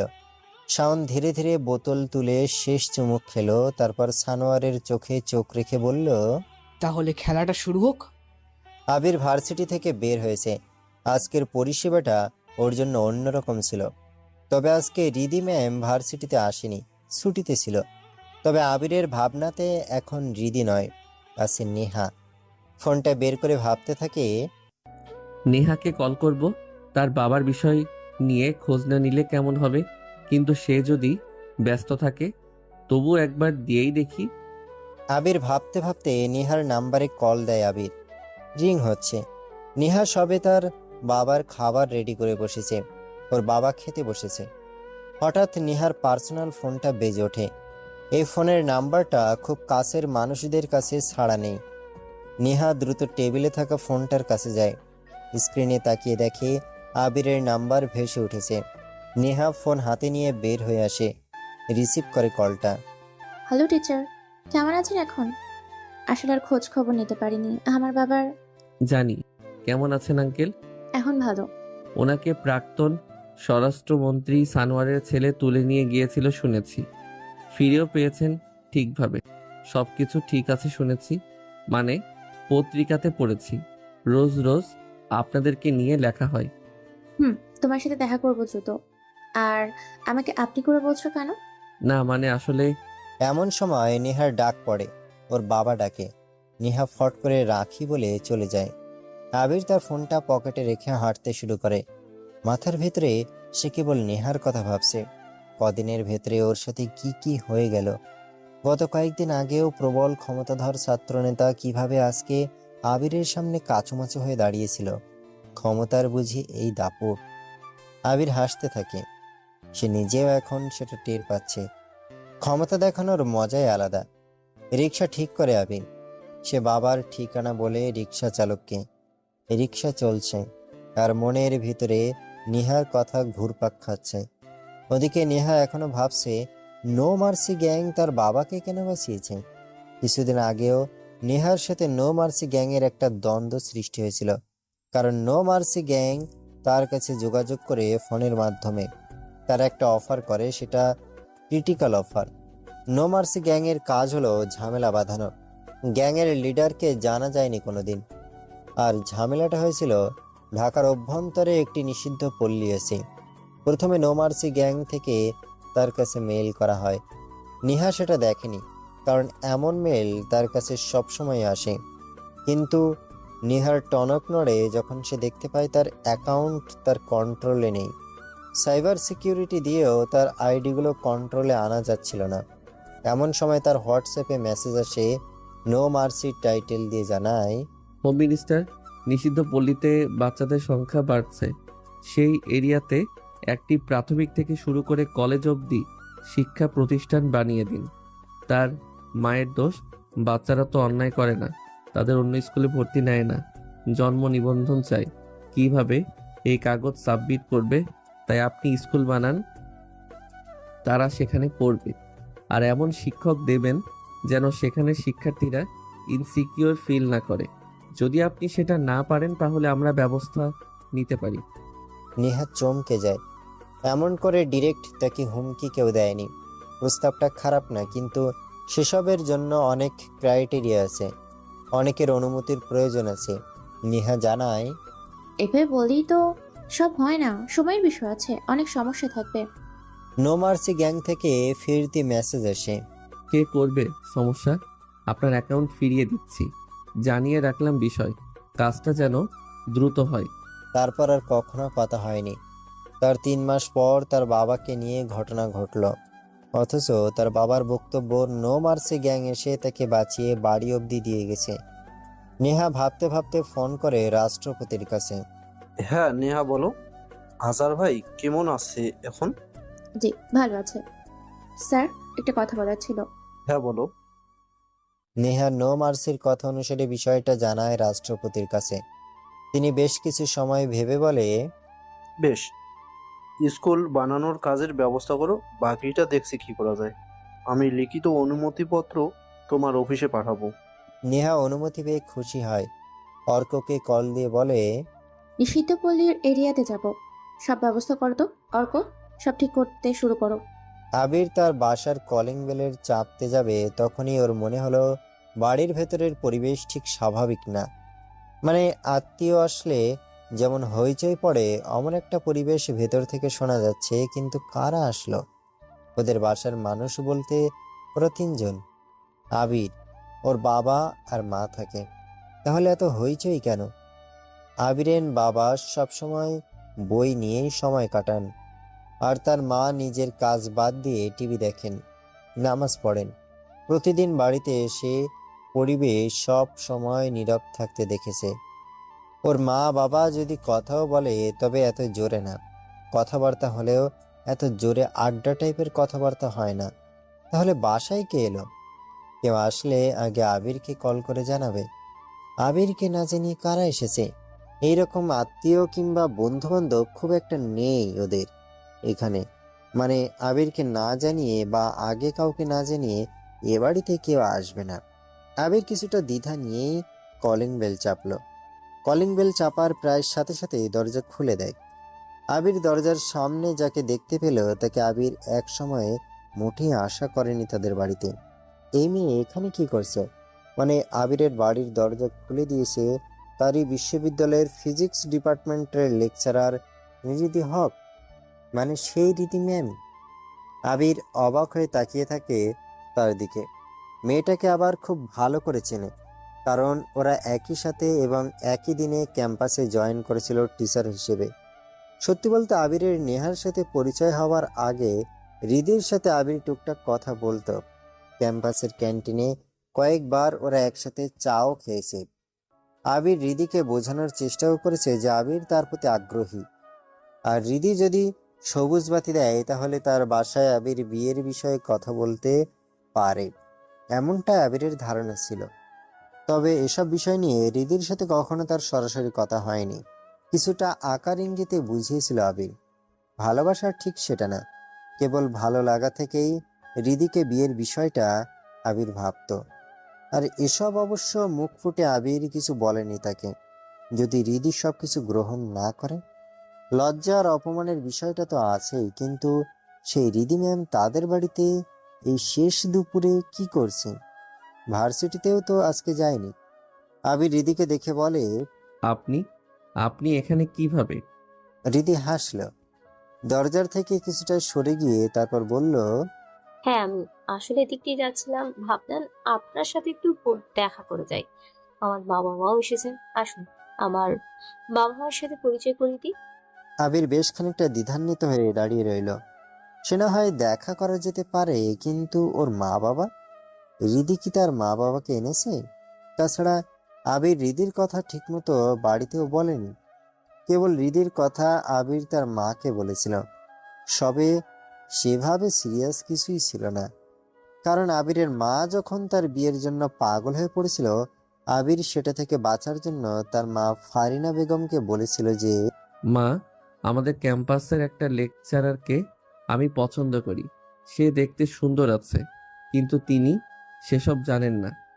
সে যদি রাজি হয় বা আমি যদি রাজি করাতে পারি তাহলে তুমি কথা বলতে পারো তার সাথে। দরকার হলে আমি তাকে একদিন বাড়িতে আনবো। আচ্ছা, মনে থাকে যেন। ফারিনা বেগম আর তেমন কিছুই বলেনি, কিন্তু সেসব তো কেটে গেছে অনেক দিন, প্রায় 2-3 মাস। তা বাইরে দাঁড়িয়ে থাকবেন, ভিতরে আসবেন না? হৃদির কথায় চমকে ওঠে আবির। আগের কথাগুলো ভাবছিল সে, সে যে এখনো বাইরে দাঁড়িয়ে, খেয়ালই নেই। আবির ভেতরে ঢুকলো। হৃদির মা বাবা বসে, আবির সালাম দেয়। হৃদি বলে, মা বাবা উনি হলেন আমার কলিগ, আর মিস্টার আবির সাহেব ওই যে আমার মা রাহিনা, আর বাবা কাশিম চৌধুরী।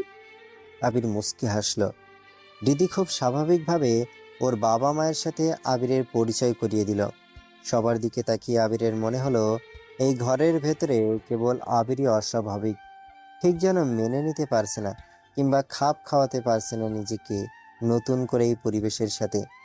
আবির বেশ লজ্জাও পাচ্ছে, তাই কোনো মতে বলল, আমি ফ্রেশ হয়ে আসি, আপনারা বসেন। হ্যাঁ বাবা, যাও।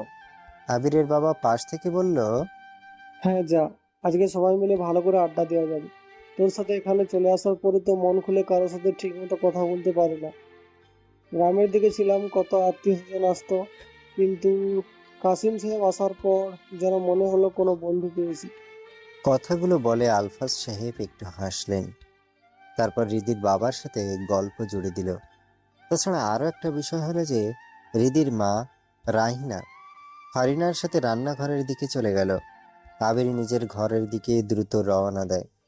আসলে কি হচ্ছে বুঝতে পারছে না আবির। তার কারণ এই রিদি মেয়েটা ঠিকমতো আবিরের দিকে কখনো আগ্রহ দেখায়নি। আবির যেভাবেই হোক রিদিকে বোঝানোর চেষ্টা করেছে আবির তার প্রতি ইন্টারেস্টেড, কিন্তু রিদি তা বোঝার চেষ্টা করেনি। আবিরের কাছে তখন কেবল মনে হয়েছে ভদ্রতার খাতিরে আবিরকে তখন না বলেনি, কিন্তু আজকে একেবারে নিজের বাবা মাকে নিয়ে হাজির হয়েছে তার বাসাতে। এটার মানে কি? আবির দরজা আটকে ওয়াশরুমে আসে। ট্যাপ ছেড়ে দিয়ে সে ঝর্ণার নিচে বসল। ওয়াশরুমে বসে আবির নেহার কথা ভাবে। যদি রিদি আবিরের সাথে বিয়ের বিষয়টা নিয়ে কথা বলে, তবে এই ব্যাপারটা আবির নেহাকে কিভাবে বলবে? কিছুই মাথায় আসছে না আবিরের। গোসল শেষ করে আবির রুমের ভেতরে আসে সে। রুমটা বেশ ভালো মতোই গোছানো। বিছানার উপরে রাখা আছে একটি পাঞ্জাবি। কে রাখলো এসব? আসলে আবির যখন ওয়াশরুমে ঢোকে তখন রিদি আসে আবিরের রুমে। বিছানা কাঁথা ঠিকমতো গুছিয়ে রাখে। তারপর কাপড়ের ড্রয়ার থেকে পাঞ্জাবি পাজামা বের করে বিছানায় রেখে চলে যায়। আবির সেগুলো পরে নিয়েছে। টেবিলে থাকা ফোনটি হাতে নিল। ইউটিউবে কি মনে করে ঢোকে সে। তখনই দেখতে পায় পুরো দেশের যতগুলো নিউজ চ্যানেল আছে সবগুলোতে নেহা ট্রেন্ড করছে। এমনকি সোশ্যাল মিডিয়া ফেসবুকেও ভাইরাল। টাইটেল হলো, তারপরও দেখিয়ে দিচ্ছেন আমাদের হোম মিনিস্টার কতটা দায়িত্বশীল একজন নারী। আমরা তাকে প্রধানমন্ত্রী হিসেবে দেখতে চাই। যারা কখনো ভাবেনি সেই ভাবনটা নেহা বাস্তবায়ন করতে চলেছে। কেউ কি ভেবেছেন পতিতালয়ের বাচ্চাদের জন্য আলাদা স্কুল, আলাদা পরিবেশ তৈরি করা, এমনকি সেই সব বাচ্চাদের বৃত্তি ভাতা প্রদান করার সব ব্যবস্থা মাননীয় হোম মিনিস্টার নেহা করছেন। এখান থেকে বোঝা যায় মন্ত্রী যতই পাল্টাক, দল যতই পাল্টাক, নেহা থাকবে সারা জীবন। আমরা তাকেই বারবার চাই। আবির চমকে ওঠে। নেহা এসব কাজে বেস্ট পটু। রাজনীতি বেশ ভালোই বোঝে। কখন কোন সময়ে কি করা লাগবে নেহা যেন সেই কাজটাই বারবার করে এসেছে। এখন কিছুদিন সে সহ তার দল লাইমলাইটে থাকবে। আবির মুচকে হাসল। অনলাইনে নেহাকে বেশ স্ট্রিক আর সিরিয়াস মেজাজে দেখা যায়, যেন এমন একটা মেয়ে কখনো কারোর সাথে কি মিশতে পারে। কিন্তু আবির জানে নেহা কেমন বাচ্চামি করে। কি থেকে কি হয়েছে আবিরের যেন ঘড়ি কাটে না। হুট করে তাকে নেহা তুলে নিয়ে যায়। তারপর তো যা হয়েছে আবিরের মনে তা যেন এখনো ঘোরের মতো হয়ে আছে। আবির পাঞ্জাবি পরে নিয়েছে। সে বাইরে বের হলো। খাবার টেবিল সাজানো হয়ে গেছে, সবাই বসে। আবির আসতেই তার বাবা আলফাজ বলে, এত দেরি হলো কেন রে? একটু ক্লান্ত লাগছিল। আচ্ছা, খাওয়া শুরু কর, তারপর জরুরি কথা আছে। আলফাজের কথা শুনে আবির একটা ঢোক গিলল। তারপর খাবার খেতে শুরু করে সবাই। হৃদি আবিরের প্লেটে তরকারি বেড়ে দেয়। আবিরের মা বাবার প্লেটও দেয়। সবাই বেশ খুশি। একটা সময় খাবার শেষ হয়, সবাই সোফাতে বসেছে। হুট করে পাত্র দেখার বিষয়টা চলে আসে। যদিও এদিন সরাসরি বিয়ের কথাবার্তা হলো না, তবে হৃদির বাবা মায়ের আচরণে এটা পরিষ্কার হয়ে গেল যে আবিরকে তাদের পছন্দ হয়েছে। এমন ছিমছাম পরিবারে তারা তাদের মেয়ের বিয়ে দিতে ইচ্ছুক। অন্যদিকে আবিরের মায়ের ভাবভঙ্গি দেখে মনে হলো যে সে হৃদিকে নিজের পুত্রবধূ হিসেবে একেবারে বরণ করেই নিয়েছেন। হৃদিরা চলে যায়। আবির বিষয়টা নিয়ে এখনো কারোর সাথে কথা বলেনি। সানোয়ার মির্জা পায়চারি করছে। একটু আগে সে একটা টিভি ভেঙে ফেলেছে। অনেক দিন ধরে টিভিতে তার নামে অনেক কিছুই ঘটে গেছে। এর পিছনের কারণ তার ছেলে শাওন। তবে শাওন সবকিছু ঠিক মতোই করেছিল, কিন্তু নো মার্সি গ্যাং কেন এমন করলো? তবে কি নেহার সাথে এই নো মার্সি গ্যাং এর কোনো যোগসূত্র আছে? এটা দিয়ে কি সানোয়ার কোনো কুলু বের করতে পারবে? যদিও টিভি ভাঙার পেছনে আরেকটা কারণ হলো নেহা আবার লাইমলাইটে। সাংবাদিক, নিউজ চ্যানেল আর কিছু নেহার অন্ধভক্ত ইউটিউবারেরা নেহাকে নিয়ে এত ভালো ভালো পোস্ট করছে যা দেখে সানোয়ারের যেন বিরক্তবোধ চলে এসেছে। আজকে তো পতিতালয়ের ভিজিট নিয়ে নেহা যেন হট টপিক এসে দাঁড়িয়েছে। কে ভাই পতিতা মেয়েদের এলাকা ভিজিট করে? সেটা না হয় করতেই পারে, তাই বলে একজন স্বরাষ্ট্রমন্ত্রী হয়ে পতিতালয়দের মেয়েদের সাথে কথা বলে? আর তারাও কি সুন্দর! নেহাকে পেয়ে বুকে জড়িয়ে কত কত সমস্যার কথা বলেছে। নেহাও সবাইকে আলিঙ্গন করেছে নিজের মা বোনের মতো। এসব ঘটনা যে এতটা ভাইরাল হয়েছে এত পরিমাণে চর্চা হচ্ছে যে চলমান দলকে এখন টপকে বিরোধী কোনো দল মন্ত্রীর আসনে বসাটা খুবই হার্ড হয়ে যাবে। সানোয়ার এসব দেখতে দেখতে রেখে টিভি ভেঙে ফেলেছে। এসব কিছু সানোয়ার একদমই মেনে নিতে পারছে না। হঠাৎই মনে পড়ে মরফিয়াসের কথা। সে রাশিয়ান হ্যাকার, সেই পারবে কিছু করতে, তাছাড়া আর সম্ভব নয়। নেহা দিনকে দিন বেশ ভালো মতোই ধরাছোঁয়ার বাইরে যাচ্ছে, যা বিরোধী দলের জন্য হুমকি স্বরূপ।